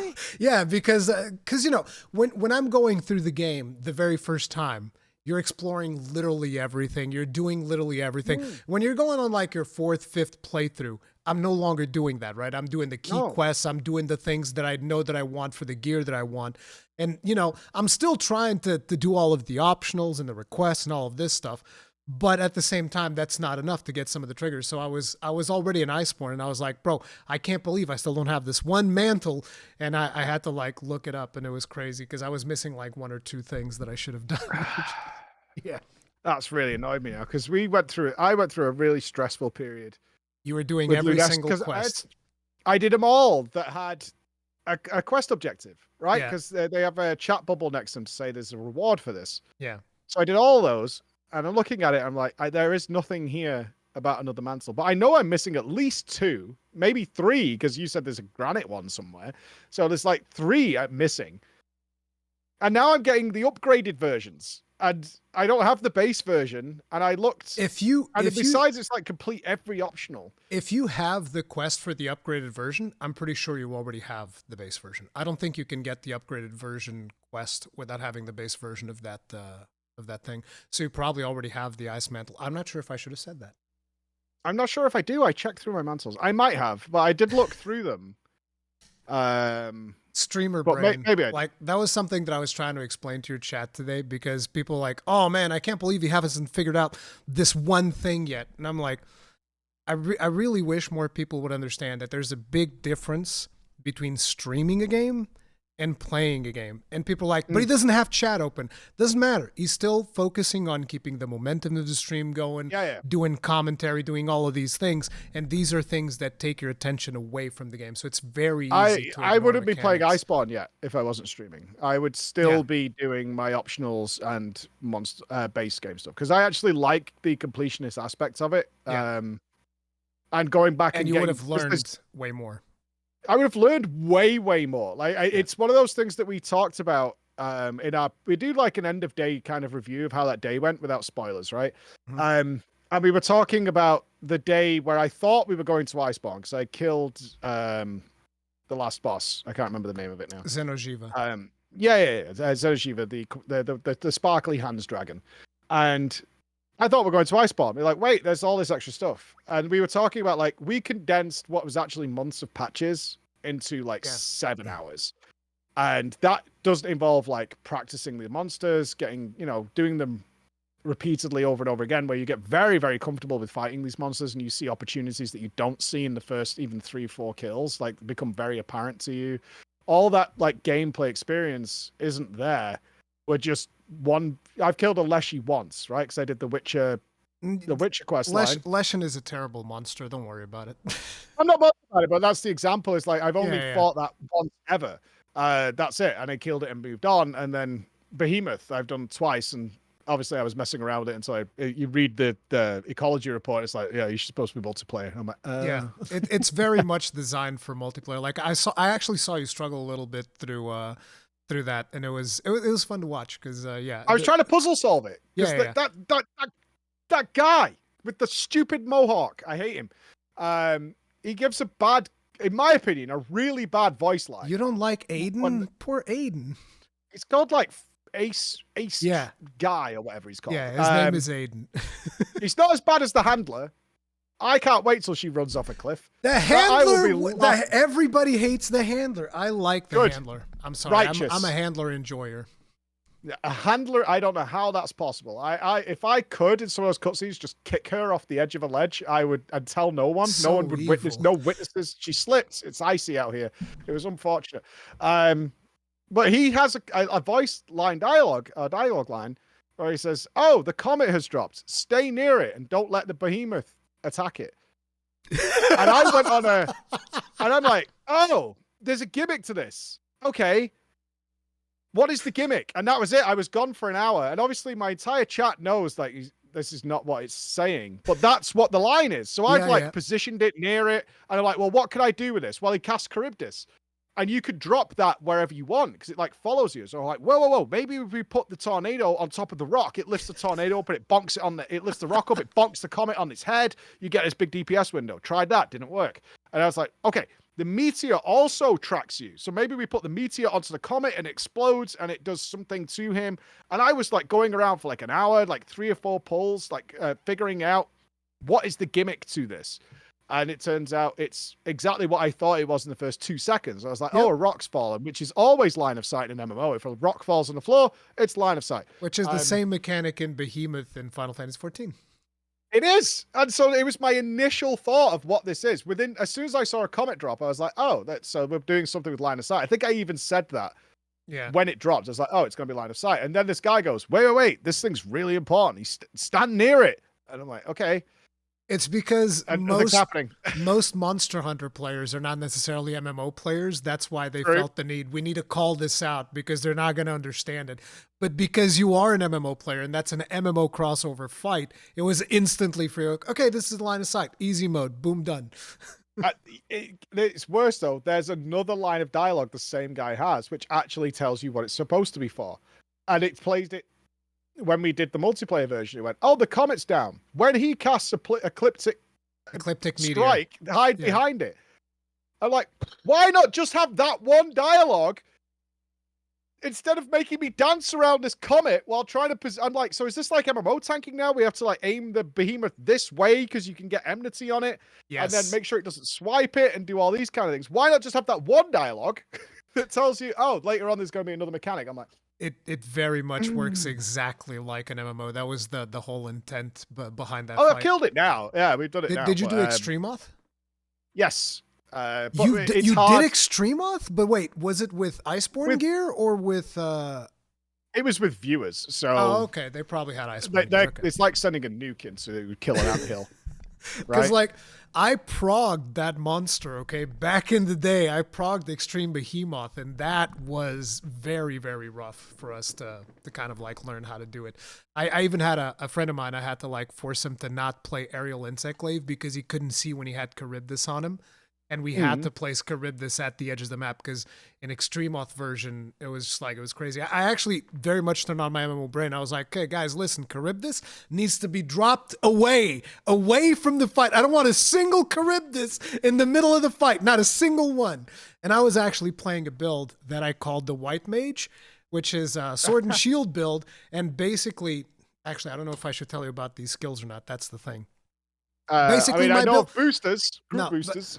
But basically my build acted as a healer. That's all you need to know. So I could actually heal other players, and they wouldn't have to. So they would just be DPSing nonstop, and I would be healing them. That was the whole. It kind of tells you that that's what they expect from you as well. I think in the ecology report, it's like you want at least 3. You want someone to tank, someone to heal, and someone to DPS. Like they try to put that in as a thing. One thing I haven't done yet from the base game. I believe I've killed everything for the base game except the quote-unquote raid, which I got told was on Friday, so I was very excited for that on Friday, but it was actually the Iceborne. I don't know what the name is, but there's a 16-man raid thing that's only up at certain times. 16-man... Wait, isn't that Iceborne? I'm so confused. I think it is. Well, the Iceborne one was up this week. We thought... I got told the Monster Hunter World one would be up on the Friday, but it wasn't. It was the Iceborne one, so it's like, it's not up yet. There's another one to do. So I haven't done that yet. That's all I think I haven't done. Unless there's like hidden super bosses in the base game, which you don't go anywhere near. Oh, you mean on the base game? I don't know. I mean, I guess the one thing that you haven't done in the base game is probably Tempered, because you probably moved on before you got to Tempered, I would assume. Yeah, I don't know what that is. Yeah, it's just stronger monsters. It's not really a big deal. Okay.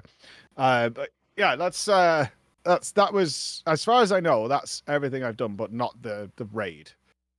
And now I feel like we're at the end game, but I'm always thinking this because we're now doing the Elder Dragon rush. It was funny when you were saying like, I think I'm close to the end of the game, and most of us in chat were like, you haven't even done the tutorial. Relax, there's time. I've done 2 tutorials. I have certificates. No. I keep getting a certificate. What is that? My team gives me tutorial complete. That's the second one. I got this for. I can't remember what this one was for. I did the. I got one for finishing the base game. That said first tutorial. Okay. I have that over there, and I got one. I can't remember what I did for this one. This is second tutorial. It might have been Volcana. I assume. Did you get it today? No, I got it a couple of days ago. Okay. I don't. I can't remember exactly what it was for. But I got another one done. I don't know where I am, and it's fun because I don't really want this to be over. Because ultimately, again, we are streaming it, so the idea of like farming everything afterwards for weeks on end is not going to happen. We'll be moving on to different games, but I'm not there yet, and I'm happy, and I'm like, I kind of want to keep this going and new things all the time. I want new things. Like your chat was telling me that if you ever have to grind, that you're going to move on. Is that actually the case?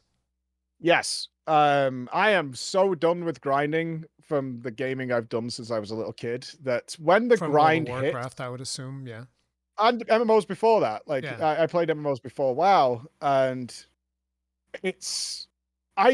grinding for me is such an antiquated system of games. Like I would happily do that off stream. I'm fine like with Monster Hunter World, is like checking out. I will play at home and mess around with the different weapons and things like that, and go and do what I've done. Some like I played this weekend for a couple of hours just doing optional stuff. When it comes to streaming, though, I find that when we're getting into the grind, it's just not as fun for the wider audience. Like the dedicated Monster Hunter fans are probably fine with it. They'll hang out and we all shoot the crap and we're just talking and stuff, and it's good times. But yeah, I can imagine people that want to see, you want to see the next monster. If you have to stop and grind, it's a bit of an annoyance. But which is why. Go ahead. Go on. I was gonna say that's why multiplayer has been such a joy, because it is absolutely what I would do. Is like, we need to kill. I think the last one was Nerd Gigante. I saw you farm Tigrex earlier today, I think, in a group. We were bashing out some of the optional quests that had Okay. actual quest rewards aside to them. But Nerd Gigante, I wanted his armor set. That's going to be like probably 4 hours of stream or something like that to kill him like 6 or 7 times, right? Yeah, like, so it's like, yes, I am doing a solo blind playthrough, but this makes no sense for the entertainment value side. I would be happy to do this at home. That would be my weekend, is I'm going to do that armor this weekend. But the fact of the matter is, multiplayer is a very, very, very different experience. Yeah. And also just makes that grind aspect of the game so much more fun and so much more efficient that not doing that would be so silly. And discovering that was great. That was the way that I did my Iceborne playthrough on stream, if I remember correctly, was also like, okay, we have to beat the monster once. After I beat it once, then I can bring anybody in. And usually I would bring 2 of my friends in and we just like go to town and farm it over and over and over. And everybody's like doing banter and having good times. But that's the way that I did it as well, because it is the better way, because otherwise you get to a point, because you're supposed to be entertaining your chat. You get to a point where it's like, I mean, I'm killing this monster for the 10th time in a row. What exactly cool commentary am I going to have to do while I'm killing this monster? At that point, right? That's what we do. Like, okay, let's do something else that's fun to take away from this journey. And I do want to see the next monsters as well, but I also I understand I also need this stuff to really progress. Like, at a certain point, you're just getting hit so hard if you don't keep up to date with the gear. But also, it's fun. Like, it's been this Monster Hunter World for me has been a very uncomfortable experience as a streamer, because although we've done blind playthroughs in the past, usually that's only for like 3 days. And then everybody's okay because you've done the initial learning curve. Like, there will be some bits to pick up later, but you've learned 90% of the way this game works within a few days. And then chat comes back and we have a great time. We're on day 11 now, and my chat doesn't want me to see them. They're like, no, go away. Like, it's a very weird experience to have them every morning be like, go away, just go away. And I'm like, we're on like 2 weeks now. Because you're playing alone. And yeah, I completely understand that as a streamer, because you absorb a lot of the energy from your chat. Like, that's I think, something that maybe non-streamers don't understand, but you absorb a lot of energy from your chat, which is why it's very hard to stream if you have like a negative chat. I mean, depending on the type of content creator that you are, obviously, but it is very hard when somebody is not enjoying a video game for you to just like be streaming and just seeing a bunch of people trashing the video game. And like, this is not fun. So yeah, I get it. Yeah, they're trashing me is what I found out. Oh, absolutely. Yeah, not in a malicious way. They're having fun with every mistake I make. But for the first, I'd say 10 days, I was so nervous about it that as soon as I finished the stream, I was straight into my team chat, like, are we okay? And I kept suggesting, certainly for the first 5 days, I kept suggesting things to get the chat to have more fun with. Like, because we are very high on the interactivity scale in our audience.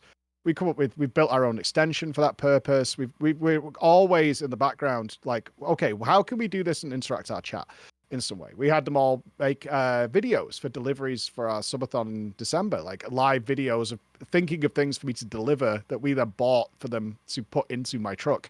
We had them all coming up with all sorts of crazy stuff. And now I'm in this really uncomfortable position where there's like thousands of people just like, we don't want to talk to you. We don't want to see you. Just keep doing what you're doing. And it's fun. And I had chat open for a little while and I realized a lot of it is like, just like, he's reloading. It's just again. Memes. Yeah, it's just memes. He's pressed reload again. Die. I'm going to die. Why doesn't he know how to do this thing? Why doesn't he know how to do this? No, but it's actually been kind of better not having that. It is interesting to see just the amount of chat that you're getting, because I've been popping in on the streams from time to time. Just the amount of chats that you're getting all the time, even though you're not even interacting with chat, it's absolutely insane. Yeah, the community is absolutely loving it. Yeah, our chat is always. I always try and we've always had a much more interactive chat than most. Like Twitch has even asked us about it. Like they're not sure how we did it. uh it's very weird because we're trying to explain it. Like, I don't think we can transfer this to other I streamers. mean, we Uh, just do what we do. It's like- yeah, I mean, I know, like, this isn't a brag or anything. It was just in the last meeting we had. Is that Twitch was asking us, like, okay, you have more bits spent in your channel than like Europe. How have you done that? And I'm like, well, honestly, it's like a lot of abuse towards me. It's like, how do you feel about clowns? How do you feel about rats? How do you like being called this every single day? And they're like, Oh right, yeah. I'm not sure we can kind of transfer that to anybody else. And I'm like, well, that's how we did it, because it doesn't bother me, and we're having fun with it and things like that. So they're like, right, huh. And it's one of those weird things where we're trying to explain it, but in this instance, this has been a very different experience where there's no chat interactivity from my part besides expressing what I'm currently thinking, which can be dangerous as well, because I might be Yep. expressing some sort of passing thought that I'm just mulling over in my head. Like, I don't know. One of the recent ones, and I come in with a plan every day we play Monster Hunter of things that are bothering me that I want to solve. And I don't always do that because I get caught up in a fight and I'm more happy just fighting the bosses. That's where I'm having the most fun. Like, I don't know. Do the different seeds and stuff you pick up for your slinger matter at all? Like piercing pods. There's a logic there that they should pierce armor or something. But bright moss, it's bright. So does that blind them? Should I be using this? Because when I fire it, it barely does any damage. And there is a combo I could do, which is like a clutch attack, but it's kind of weird to set up. And I haven't really found a good opportunity to utilize it yet. It's like a weird get out of jail free. What about stones are the generic one? What about red pods? Do they do something different because they like pop? I don't know. And maybe the game told me at some point, but I was so bogged down in tutorials at some point. I remember I was like, I can't read anymore. I just want to play the game. Please let me play the Yeah, game. it's hard when you're streaming and trying to figure out mechanics unless your chat expects you to do that. So like, for instance, when we recently had the open beta for Monster Hunter Wilds, like that was a good chunk of the stream where I'm just not even just me, but a lot of other content creators. There's like the easiest monster they had on that beta, which is literally just a walking punching bag, is what that monster is. And you just see like hundreds of content creators just going up and just beating on him with all the different weapons and trying out all the different moves. And there's this little toad looking creature just getting wailed on nonstop. You can't even fight back. But those are the streams. Like, that's it. People are just going in there fighting this one toad to try and figure out mechanics and stuff like that. But yeah, if your community doesn't expect that, it gets kind of hard to try and do that content. Yeah, a little bit. And so it's one of those. I try my best to figure things out that I can tell something's wrong with. Right. That's where it is. It's like, I know this is wrong. My damage was the last one. Something was clearly wrong. I was hitting the timer. I had an epic 50-minute fight with Barioth where I was just so out of resources. And the finale, his nest is in a very tight corridor. And then the warning was coming in. It's like, you got 5 minutes left. Whatever. I had to throw everything at it. And I was like, I can't believe we haven't had the damage to kill this because we've been fighting it from the very start. But that's the heads up. Something is wrong. Your weapon isn't that far behind.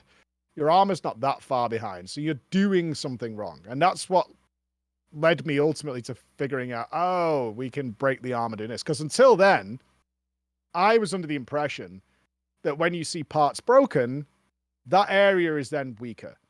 So when you're fighting an enemy that maybe gives you grey numbers, whacking away on it and doing damage, eventually some part will break. And I did see regularly like that would turn into orange numbers, which is better.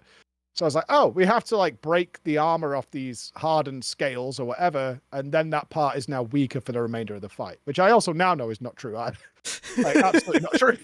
But it makes a logical sense. It's like eventually parts would break off and parts would be weakened.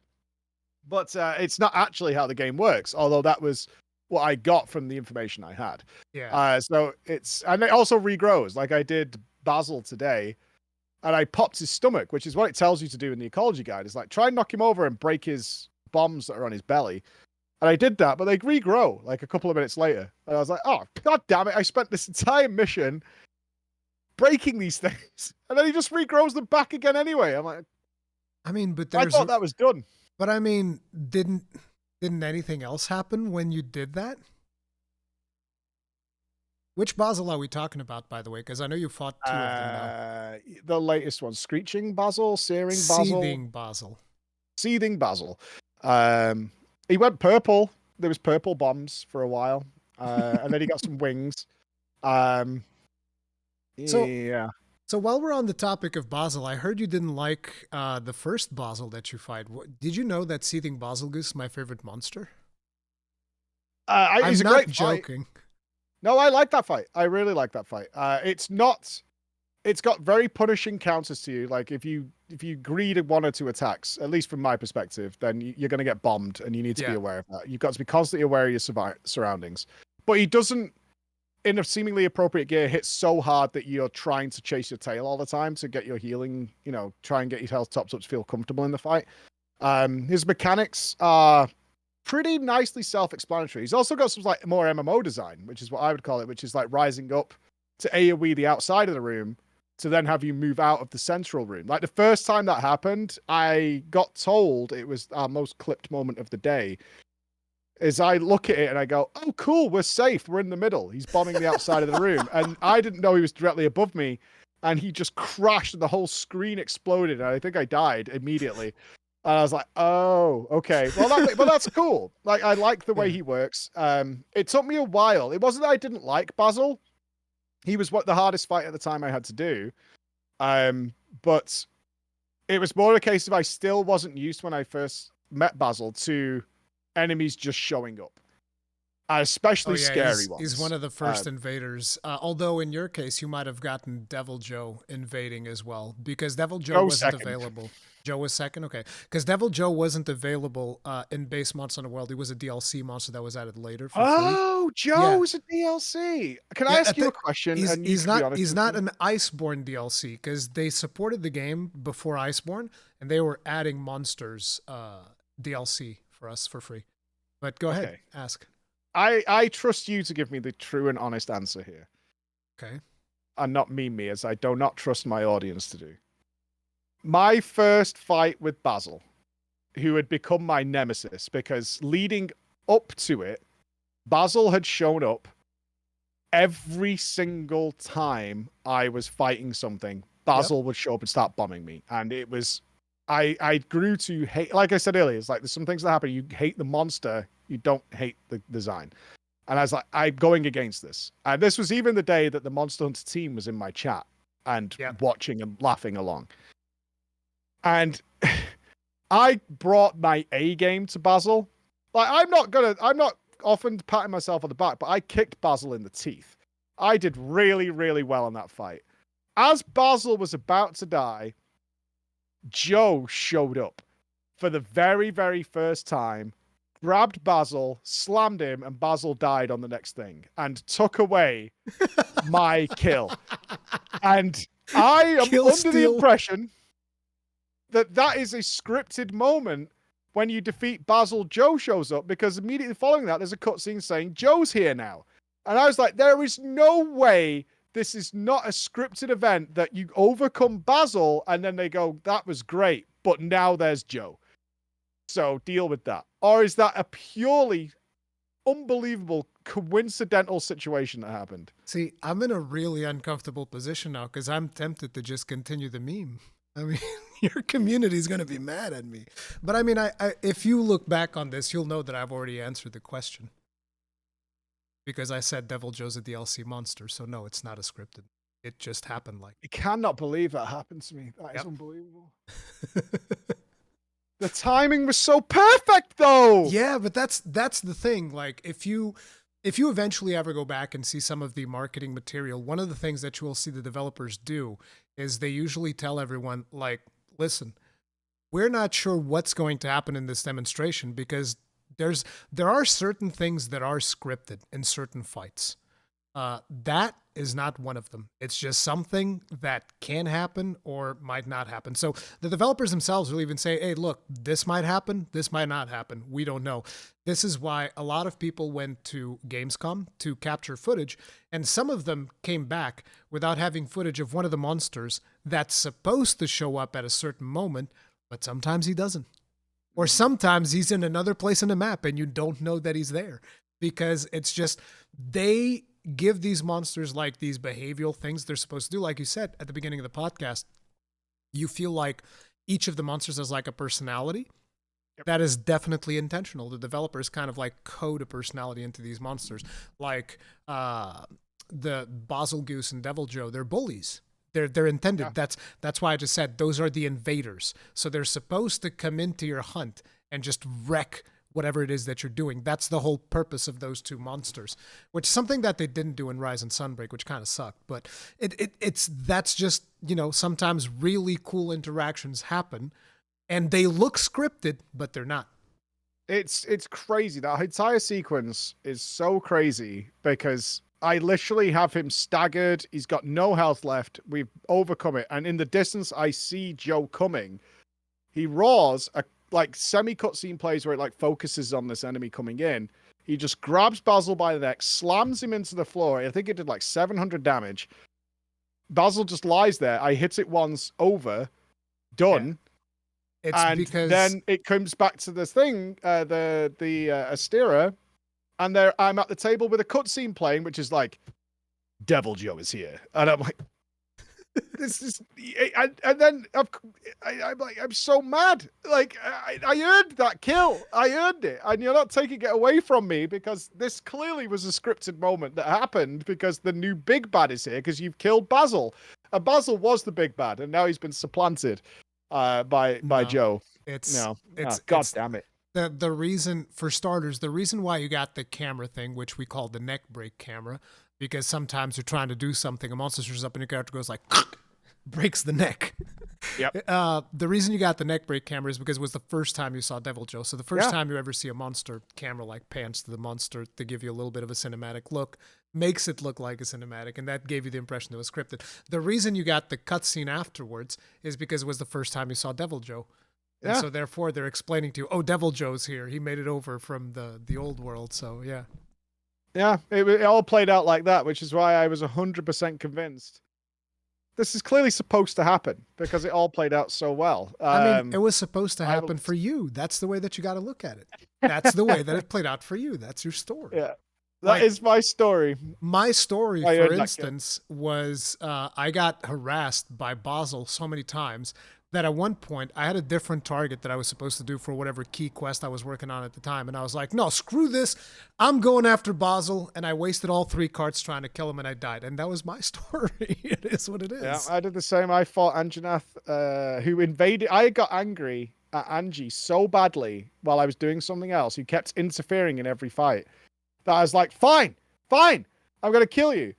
And I don't know how the mechanic works over when a monster will leave your locale, but I was like, okay, fine. You've brought yourself into this.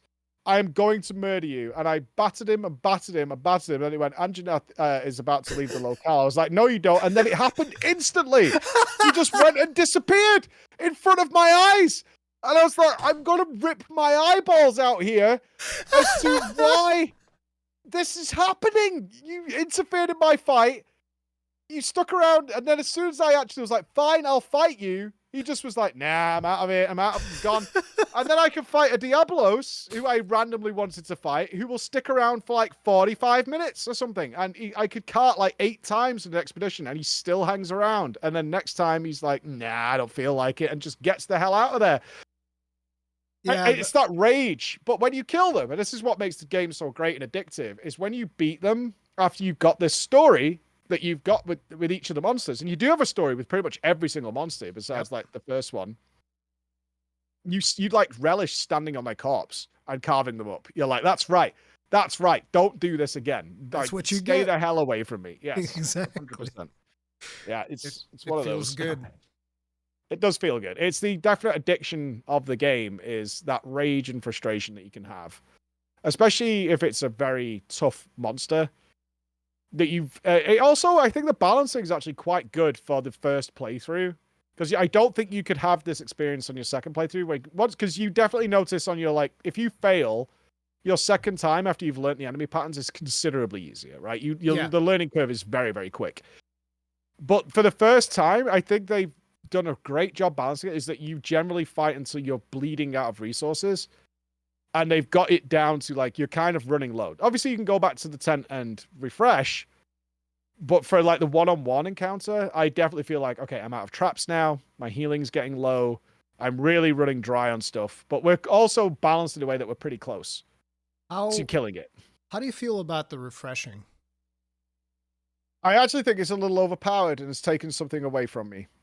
Yeah, I definitely feel I have lost something that I had at the start of the game. Was that talking about that? I call him Barry White. I forget his name now. Barrioth. That Barrioth fight was so intense for me because I didn't know that you could refresh at the tent. Oh. So what actually happened is, it seems the developers fully expected every player to have a wander around their camp the first time they were there and click on everything. I didn't do that. I had an objective to go to and went to. So I actually, the first time I clicked a tent, which was probably like 30 hours in, actually, I think it was in the DLC or maybe just before, I got the tutorial on this is your tent and you can refresh everything here. And I actually got a bit of a prompt from the community. It was like, because they don't backseat, we are doing it blind, but if it's getting to the point where people are angry at each other because we're missing something, I don't want people to have a bad time in my stream, is that they will have a vote without me knowing. They will communicate with my team. And they got Bex to say, very simply, it's like, the audience would really appreciate it if you would just look around your camp a bit more. And I was, what am I missing? And it turns out you can eat at the camp as well. Yeah. Which I didn't know. So I came in with my food buff. I found that, but I never food buffed and I never refreshed anything from my tent because there's an item box, obviously, as you know, but that's like the supplies for the mission. I didn't know you could go in the tent and refresh everything. I will say I've lost something with that happening. Like if, because you have the tools to kind of get around that by bringing ancient potions or max potions or whatever it might be. And you and can more you can demon gather drugs, whatever. materials. You can gather materials and just yeah, craft you it. can. Yeah, it feels very weird to be like, I'm out of mega potions or whatever it might be. It doesn't matter now. I can just go back to my tent and fully restock my loadout as if I first arrived into the area. And I don't know as the DLC goes on, now that's a part of the game. I wonder if there's a concession made. I guess my big question is, do people generally, although it's very widely played, find Monster Hunter too hard? Because they're very long fights for the average gamer, for sure. They are very long fights. And I know in the first 10, maybe 8 or 9 streams, I was mentally exhausted, but I was playing like 7-8 hours straight, and usually just doing pure progress, which is a lot of focus to, you're dodging for like 30 minutes or whatever and getting everything right. I do wonder if people do generally find it quite tough. Or are they using optimal gear, optimal weapons? Would you Google, I'm struggling with Barrioth, and like, oh, if you switch to, say, sword and shield, you're going to have a way easier time. It's fine. I mean, there might be some type of discussions like that, but usually people will try to optimize around their own weapon, unless it happens to be a really bad matchup, because there are some monsters that are just not particularly good matchups for certain weapons. Like, my main weapon is the Gunlance, and for instance, the final boss of Monster Hunter Rise is terrible for Gunlance players. It's just like, is what it is. But before we go any further in this topic, let the record show I did not influence Mike in any way in his answer, okay? Because this is something that I'm very much known in the community for advocating against the restock, because this is a new thing that was introduced with Monster Hunter World. This was not present in any of the previous games. So in the previous games, you will have the supply box that you get that you know about. They'll give you some materials, and then let's say you complete a sub-quest or something. Like, say, you're doing a quest, and the sub-quest would be break the wings of a Rathalos or something like that. You break the wings, and the guild will send you additional supplies. And then you can go back to camp, and you can pick up those supplies, and you can keep going. But that's the way that it was in the older games. And in World, they're just like, no, all of your inventory is just there. And that was something that I've never liked. And I've definitely felt that some of the fights, later down in Iceborne, things that you haven't done yet, I feel like some of those fights are most definitely tuned for you to go back and gather more resources and then go back in. And that's one of the things that I'm like, I don't like this. And you know what it's like? Then people start arguing, just don't do it. Like, what do you think about that? Just don't do it. Just don't go It's kind restock. of a nonsense thing to do it. That's a nonsense argument. I think it's because there Thank is you. no other reason for it. Yeah. Yeah. It's a nonsense argument, and people say it about every game. Yeah. I mean, the most prime example of why things like that are nonsense is that we had this in Shadowlands. One of the reasons it's led to its downfall and why it's not a widespread held opinion, because it's a silly thing to say, is like, we hated Torghast. Just don't do them. Yeah, just right, don't do it's literally the legendaries. only way of getting your legendary item that yeah, but you don't need it. It's hardly the point, is it? I mean, I always say, it's like, I could drive a car with my feet if I want to. It doesn't make it a good idea. Like, there's just it's nonsense to say don't do it when it's clearly the game is like built around it. You could do challenge runs, like no item box runs, ladle only Dark Souls, or whatever it might be. You could totally do that, but it's not what the game is designed around. And we had this recently in Elden Ring as well, with summons and the spirits and things like, oh, you shouldn't. They're not like. It's dishonorable to use those. It's literally one of the mechanics of the games. Yeah. Like, it's designed to be there. It's a huge portion of the game. Of course, you're supposed to do it. No, it doesn't make sense, because, like you said, my gut feeling is, after testing and giving feedback on so many games, is that once they introduce it, they also designed to know you have access to it. So they really don't need to worry about potions being available to you at all, because you can just restock them, and they're infinite in supply anyway, practically. So it's really not an issue to keep you buffed up and stuff. But I'm on the fence now that I have lost some of the tension that I had, and I do worry that Barioth, which was the last time I fought in those conditions, will be the last fight that has that level of tension for me. Not to say it's a negative thing, because it's now moved to more of a mechanical approach of like, okay, how do we counter how this is working? Because now I need to think about it more on a mechanical scale. Like with Tigrex, I had the same thing, because his hitbox when his arms are spread is like one of the widest I've ever seen in the game, and he's very fast. So it's very hard to, at least for me, I couldn't find a spot to negotiate through this and avoid it sensibly. So I was working on that instead of like, I could spam my resources now. I have infinite. It really doesn't matter. That's the only thing. I'm more annoyed that I lose my food buff, and like I now might need to use, say, a max potion and a food buff to get my HP bonus back. That's more of a frustration for me than managing my supplies. But I'm surprised at how powerful food buffs are.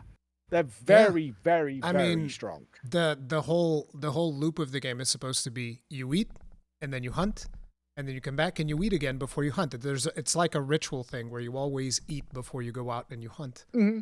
It's part of the hunter experience. It's how powerful it is that, when you lose it, you're like, I don't even have the HP to survive like a hit. At this point, right?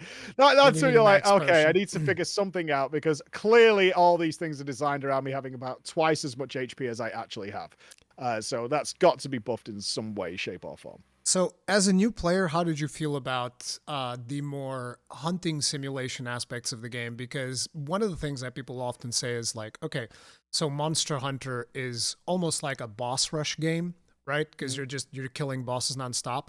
Whereas I say, well, the thing that differentiates it is the level of preparation that you have to do outside of those hunts, and the simulation aspects where, for instance, you have to sharpen your weapon. You have to eat food in order to recover your stamina. I mean, I'm assuming you know these things. Yeah, you mean rations and things? Yeah. Rations are well done. Although steaks. I've used the barbecue like twice, I think. I mean, you don't have to use the barbecue really. You can have them cook it for you. Mm-hmm.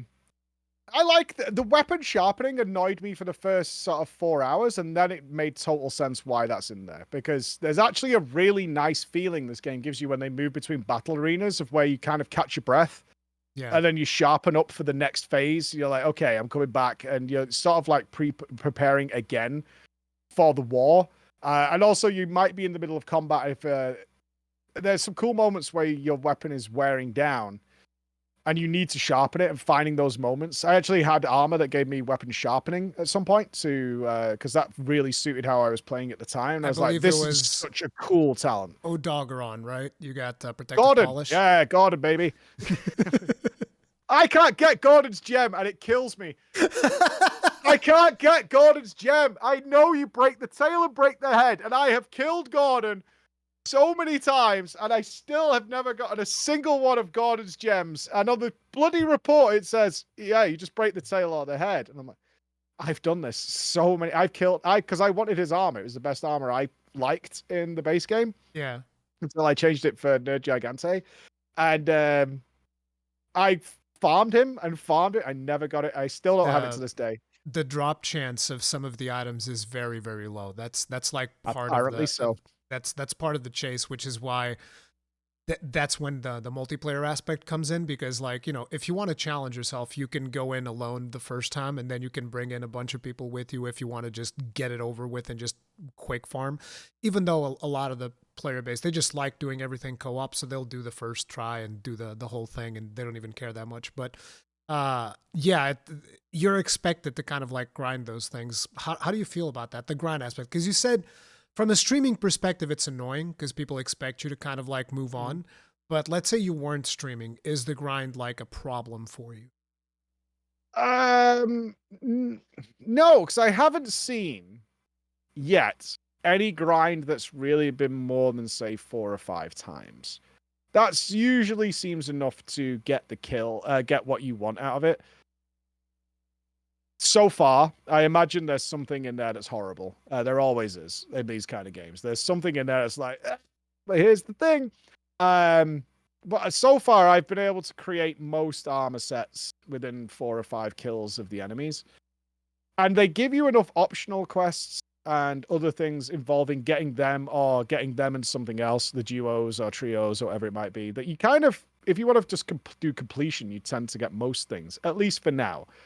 And then you've got investigations. There's a lot of different ways of doing the same thing, which is I don't know whether I like it or hate it, and it might be something that I'd only draw a conclusion from really playing post game a lot as to whether I like this or not. Because you still have these choices within optional. You can go that way, and it's not like the quest disappears. You can rerun the quest over and over again.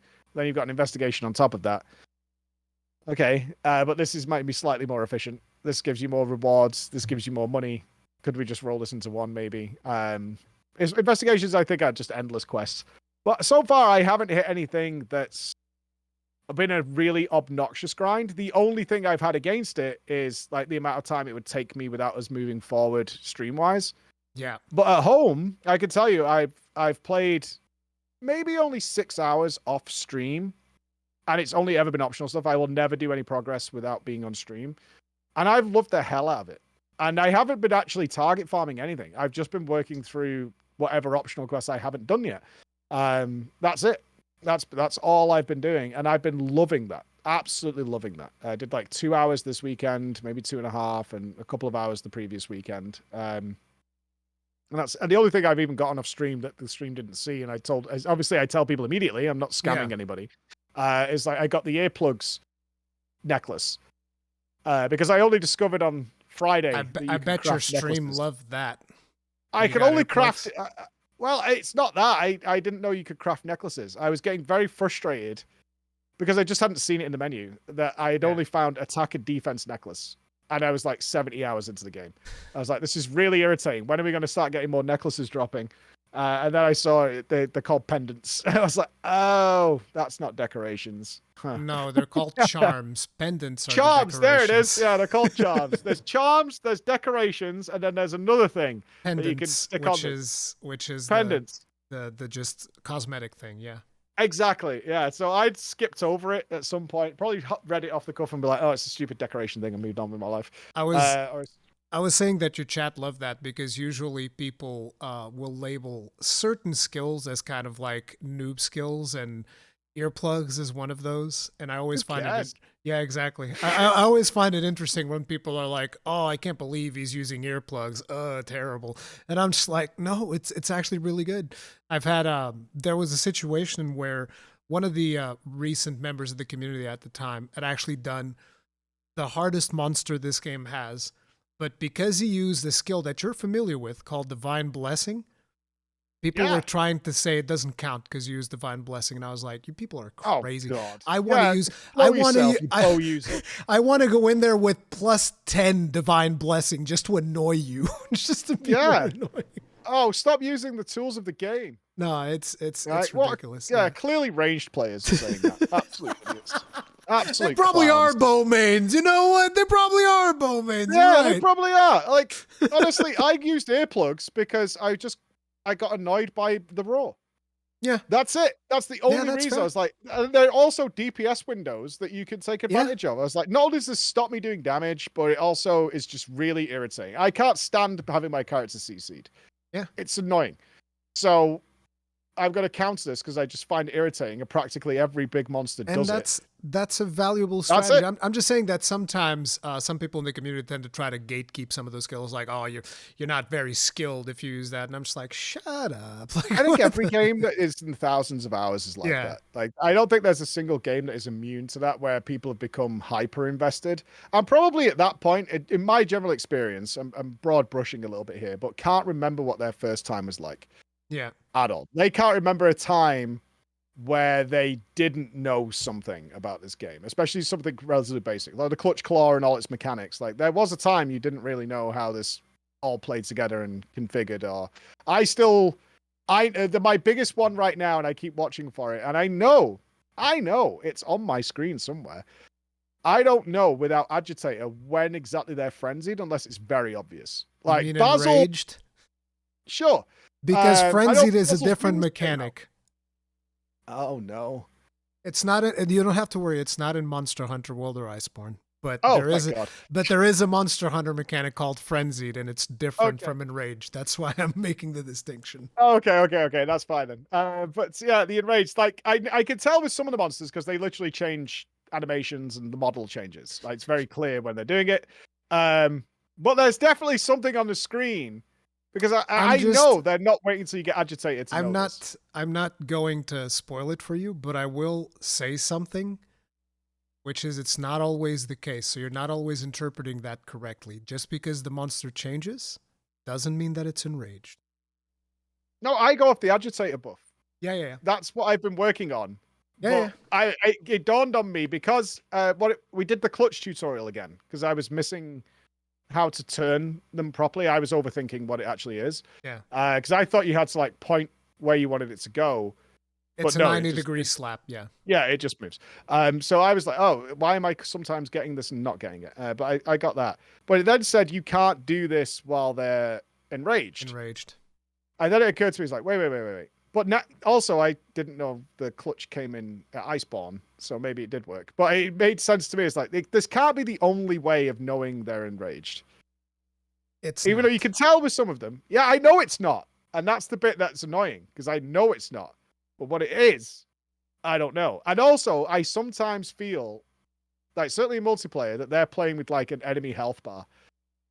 Because even though the skull, 9 times out of 10, a skull pops up on the minimap to say they're in trap range. That doesn't always happen. But this player knows exactly when it's in the threshold, even though that hasn't happened. And I'm like, there's something going on that is telling people that this thing is in trap range now, even though it's not limping and there's no skull. So there are mods, but, you know, I personally don't really use them, and I think a majority of the community doesn't really use them. I mean, there's even DPS meters that some people use, which is just like, why would you do that in Monster Hunter? We didn't even have damage numbers before Monster Hunter World. Like, you straight up just didn't know how much damage you were dealing. But there are ways for people to know, and there are reasons why some people might know faster than you do. That's all I'll say. I'm sure there is. Like, most of it I've pieced together. Like, I know. But I'm saying there's legit ways of knowing before you do, without mods. That's what I'm saying. I know that. I'm telling you, I don't know what it is. And I look around and I'm like, what is it? Because clearly you guys all know. And I'm looking at it, I'm like, he's not limping. There's no skull on the screen, which is what's supposed to happen to be able to trap it, I believe. Like, there's a skull that comes up and that's like, okay, you can trap me now, or they limp off to go to bed or whatever. But there's something else. And I said it earlier, it's like, I feel like you guys have like a health bar up or something, because you all know immediately when this is possible. How is that a thing? And I know these things exist. I haven't seen them yet. And I tried looking through the menus, because this is what I do, like, when we are talking. Well, going back to the serious side, is like when you're giving feedback, is where is this in the game to explain what this is? And I didn't see anything. I was like, I've looked, and it's not in the game that I can see explaining what this is. If you were to go through all of the tutorials, you would probably find it. Although you might not even realize what it is because of the language that it will likely use in the tutorials. Because I haven't looked at those tutorials in ages. Like, I know exactly how they're getting around it and why you're not seeing a skull and they're being able to capture. I know exactly why that is, but I'm not exactly sure if the tutorials explain it properly. Yeah, it only becomes a problem when I'm doing a capture mission and I feel like I've done a lot of damage, because you do get a feel for the HP of the enemies. You like feel like this thing is nearly dead, and I don't want to kill it, which has happened without capturing it. But I'm not seeing any of the 2 signs. I should be able to capture it, which should be more than enough. It should be limping, or there should be a skull on the minimap, or whatever it is. I don't see any of those 2 things. But then it turns out it's totally capturable. It absolutely is. And you're like, how should I have known if it's not displaying these features? That's one of the things that I wanted to talk with you about as well. And we're like already overboard. My apologies. Like if you true. Yeah, I do need to actually go. I just wanted to get at least one last topic, which is, what are your biggest complaints? Because this is something that I'm going to try and forward to the team as well, because I know that they would want to know, because obviously they're trying to bring in new players all the time. And I'm kind of like a little bit invested in it just because I like the game so much that I want them to be successful. Like, I'm not unbiased when it comes to Monster Hunter. I've said this multiple times.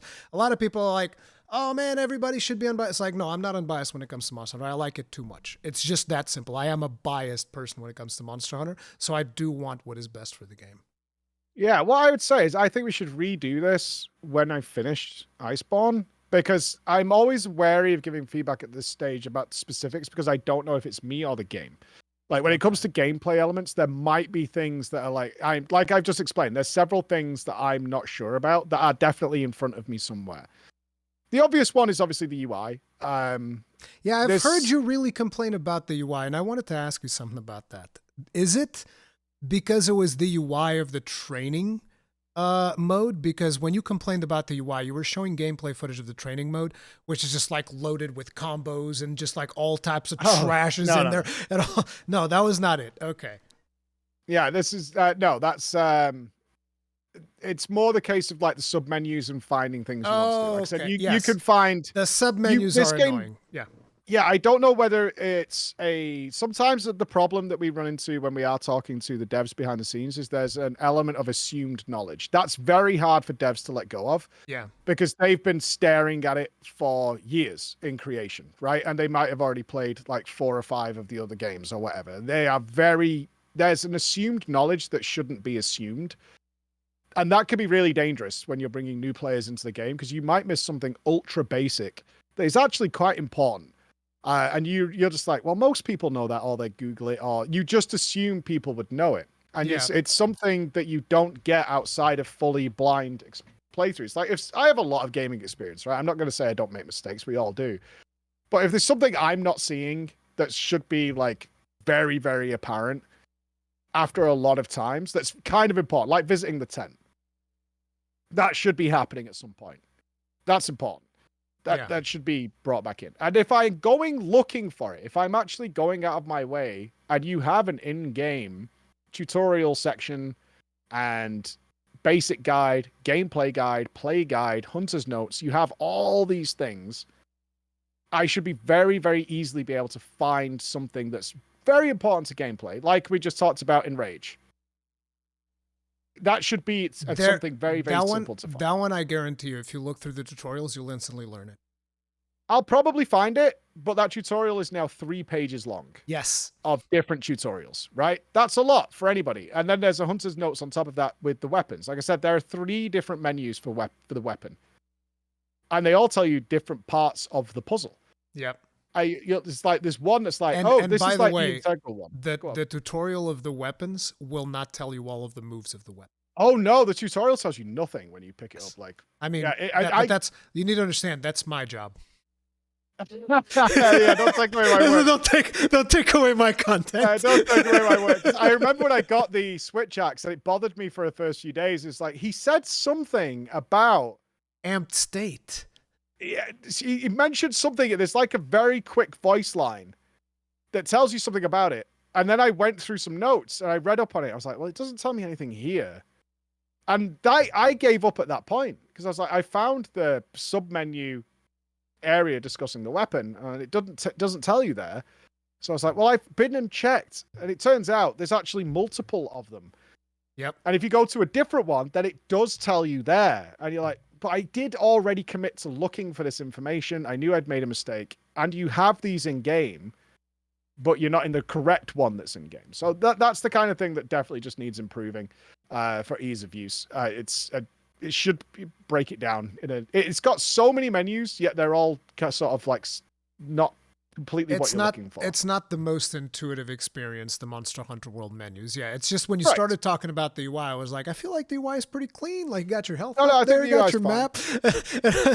But then I was like, if it's the menus, the menus, it's a pain. It's a pain. It's kind of, we call it Japanese menu systems. Like when you play a lot of Japanese games, they're all kind of like this. Like FF14's is horrendous for finding something you want. It's not where you think it should be. It's also suffers, and I would guess, I'm obviously not seeing the feedback right now, but this also suffers from once you get used to it, you don't understand why it's a problem. And this is also part of the assumed knowledge problem. It falls into the same box. So FF14 would be another prime example, is their map system is horrendous. It's one of the worst I've ever seen in a video game. Thank you! When I was playing that game, everybody telling me the map's not a big problem, and I was playing with a controller. It's twice as bad if you're playing with a controller. Like, I'm trying to, I don't know where I'm going. I don't know what I'm doing. Like, I can't navigate this goddamn map. And if you, heaven forbid, you zoom out and you see, like, the more colorful map, and you're like, now I definitely have no idea what the hell any of this is. It's really, really bad. But if you talk to a seasoned player, they have no idea what you're talking about. They will not it's totally fine. It works. It's like, because you've just gotten used to it. But trust me, this is really bad. Like, I can use it now just fine, but like, it shouldn't be that way. A map has been done countless times in video games. This should not be a problem anymore. The other super easy thing is like their tome system. Good lord. Upgrading gear in that game is a process where you have to go down the line one step at a time. I mean, World of Warcraft's gone that way. They swung it too far with their crafting system now. It's obnoxious. It's hella obnoxious. And the feedback that you get is like, you've gone too far. Like, you tried to make something in depth, but in doing so, you just made it overly complicated. So now there's like 9 different crests, which all upgrade different things on different tracks of gear, and then the crafting works a different way. And you're like, I can't be bothered. I just want a good piece. Stop, please. I beg. Right? I just want the good thing. So for now, I'd say that I don't want to go too much into gameplay stuff until I finish, because I'm still discovering things. Yeah. And it might not be a fault with the game. It might just be me certainly having no previous Monster Hunter experience. Because I know one of the things we've noticed and the feedback I've had from the team is like, there's a lot of very seasoned Monster Hunter vets that are very upset that you're not doing certain things because they can't really understand why you're not. I don't want to be disrespectful. My initial, when the second those words came out of your mouth, my words were not very nice. It's fine. Basically, it's like, no, who cares? Because you're a new player. It's just, I don't think that people should care how you are playing the game, because you are playing it without looking up guides, and therefore you're going to make mistakes. And I actually think that the way that you're playing will provide the team with valuable feedback. Because like Agreed. a lot of people were roasting you about, like I said, misinterpreting what the thing is about the roaming ballista. And I was like, no, he's clearly associating the roaming ballista with this. And that is something that might be important for somebody to understand. Now better. I need to go back and check, because there was an icon up the tower and it said the roaming. I'm not saying. And that's why I was like, I tried to go up the ladder and then it just went off, and I'm like, I don't know, whatever. I didn't see a prompt or anything, but it was, it's one of those situations that you often run into. Is I tend to find there's no malice in it. It's just that people are like, you would be having, what I translate it as is you would be having more fun if you knew this. Yes. You would, absolutely in my would. opinion, Yeah, it's actually making, I'm sort of looking from the viewer who's upset. Yeah. It's making me angry you're not doing these things because you would have more fun. Yep. And I'm like, probably, but I will get there. That's a part of the journey along the way. Right now, I don't think I could be having a better time, and I'm totally okay, and I still have things to discover, and I'm enjoying myself. If I wasn't, and I was like, this is actually becoming a problem now, I'm not having fun, I'm getting frustrated, I'm getting angry, I would happily look things up, right? Yeah. Without issue. But right now, while what you're saying is like end game stuff, where you're like, hey, when you fight the real big monsters, you want to be utilizing all this, and this, and it's really cool and fun. I totally agree with you. But that doesn't mean I should start that way. Yeah. I'm okay to get there eventually, right? I'm totally fine with getting there and then figuring stuff out. I'm more than happy to do that. It's just that right now I'm having a great time. Like, and I also don't want my challenge to go away. And that might seem really weird, but I don't want that challenge. You Like I don't said, want I the fun lost to something end. when I figured out I could restock. Yeah. I lost something there that I actually really enjoyed, is that stress of survival and resources and scavenging. I kind of lost that a little bit. That makes me a bit sad. I don't want to be so good at this game that by the time I finish Iceborne that I wreck the monsters. That for me is not fun. Oh, it's not I happening. yeah, it's not happening, and it certainly won't happen if I stick to what I'm doing, and I'm okay with that. And that's totally fine for me. I am never more bored, and obviously, like I said, my audience has been with me for years now. They will know if the boss is easy, I could not be less interested. Yeah. I don't care. There's no accomplishment in killing it. There's no satisfaction for me whatsoever. I'm not engaged if I don't farm in World of Warcraft. I was notorious for it. It's like, we killed it. Great. See you next season. I'm done. Yeah. I can happily dip. So I'm okay. Like every day I'm learning a little bit more. I'm looking for opportunities to do things, and I'm having fun doing that. And when we add more stuff to it, great. But I don't need to rush it. There's no reason. What do I get out of that other than just missing the learning curve, Hey, which I really enjoy? Yeah, you didn't learn the thing, and now you're killing monsters like 10 minutes faster. There you go. We're not stopped. If we hit a wall, that would Yeah. be a problem. But historically, when we've done these things, there's a lot of doubters. Well, we can't do this. We can't do this. So we see this a lot. It's like, well, he's not going to be able to do it. And then we do it inevitably. We do it. We overcome it. And I have a great thrill, that adrenaline rush of like killing a raid boss, killing a new enemy, even if it's not quote unquote supposed to be hard. I know I loved it. I've seen your chat say multiple times, no way he gets the long boy. I'm keeping names weird so that you don't know. I promise you, chat, he absolutely can get the long boy. Easily. Well, not that's easily. Wow, as far as I know. Yeah, just pretend it's the same thing. Pretend it's the same thing. You'll know when you get there. Yeah. But that's what I'd recommend, is like, for any feedback, is like, let's wait till the journey's sort of at its end. So I've done the learning experience. Yeah. I'll just do one final question, because like I said, we've went way over, and I'm really sorry for taking so much of your time. But like your chat wanted me to ask you, which one of these two did you like more? Meowster Chef or Grand Meowster Chef? Yeah, what's with the cats? Of all the things that have shocked me about Monster Hunter World, like, I can rate them. Palicos? I don't hate cats, but why is there no dogs? I prefer dogs. And I'm not big on cutesy things. I'm not sure if I should tell you. Your chat told me specifically not to tell you about that. Okay. So maybe I won't. But yeah, but like, do you know who Meowster Chef and Grand Meowster Chef are, at least? Meowster Chef is the gym bro in Astera, and the other one is the fat lady who cuts. Why are these cutscenes so long? For what possible reason do you need like a 30-second cutscene on something that's supposed to happen in between every goddamn mission? I got in trouble. I was punished several times by my chat because I cannot watch those cutscenes. They're so long, and I'm just like, I want to get out and kill monsters, and they're so goddamn long that I skipped them.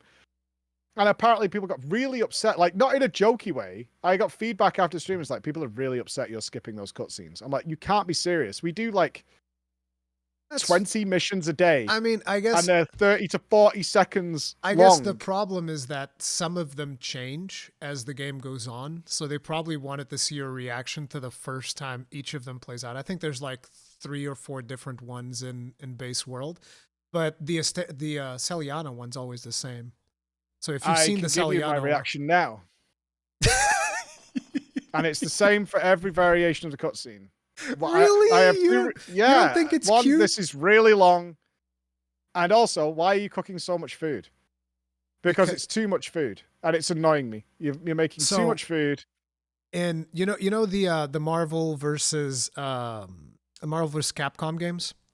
At one point, they put a Monster Hunter character in there, and you know how each character has like different stun thresholds. You want to know what the stun threshold of the Hunter character was? Well, It was the same as the Hulk. So hunters, they're not just regular humans. They're crazy beasts. This is why they're able to wield the really big weapons. it doesn't make that's sense. why Though. they I eat got so stunned much. all the time when I'm playing. That's a skill issue. I have chain CC'd for like days. The amount of times I've just been like, I can't move my character. I literally can't move my character. There's been far too many times where I'm like holding in this rage when I've just been combo womboed and then into a stun, and that frigging useless cat comes and sits in front of me. And it's like, my heal is off cooldown, but. So you don't like your Palico either? Poor little Palico. He's doing his best. No, I have one question that you Okay. can spoil for me because it drives me insane. Why, when I ask that goddamn cat to bring me a heal, does it just not do it? Even if it's doing nothing else. I have seen it when it's knocked down. That makes sense. I have seen it when it's like... Do you shoot your weapon before doing it? You have to. Yes. Yeah, exactly. It forces you to do that. Yeah. Yeah, so yeah, and it whistles. I have the whistle. Yeah. So it plays the thing, and it goes, yes, Meowster, I'll get you a Vigor Wasp. And then he just goes... he might have gotten interrupted. Yeah. It's not super reliable. Most of us don't really rely on at least I personally don't, on like the usables of the Palico. We just rely on him doing it. At least that's the way that I do it. But I'm more of a casual player, so whatever. But like, I usually just rely on him doing it automatically unless I need something very specific, then I'll try to do it. But usually when we do it, we don't call it once. We'll be like, we'll whistle like 50 times to make sure he got it right. And in case he got interrupted, to make sure that he got interrupted and had time to come back and do it again. I've had him stand there staring at me while I'm going, and it just goes, yes, Meowster, coming right up. He's doing his best. He's doing his best.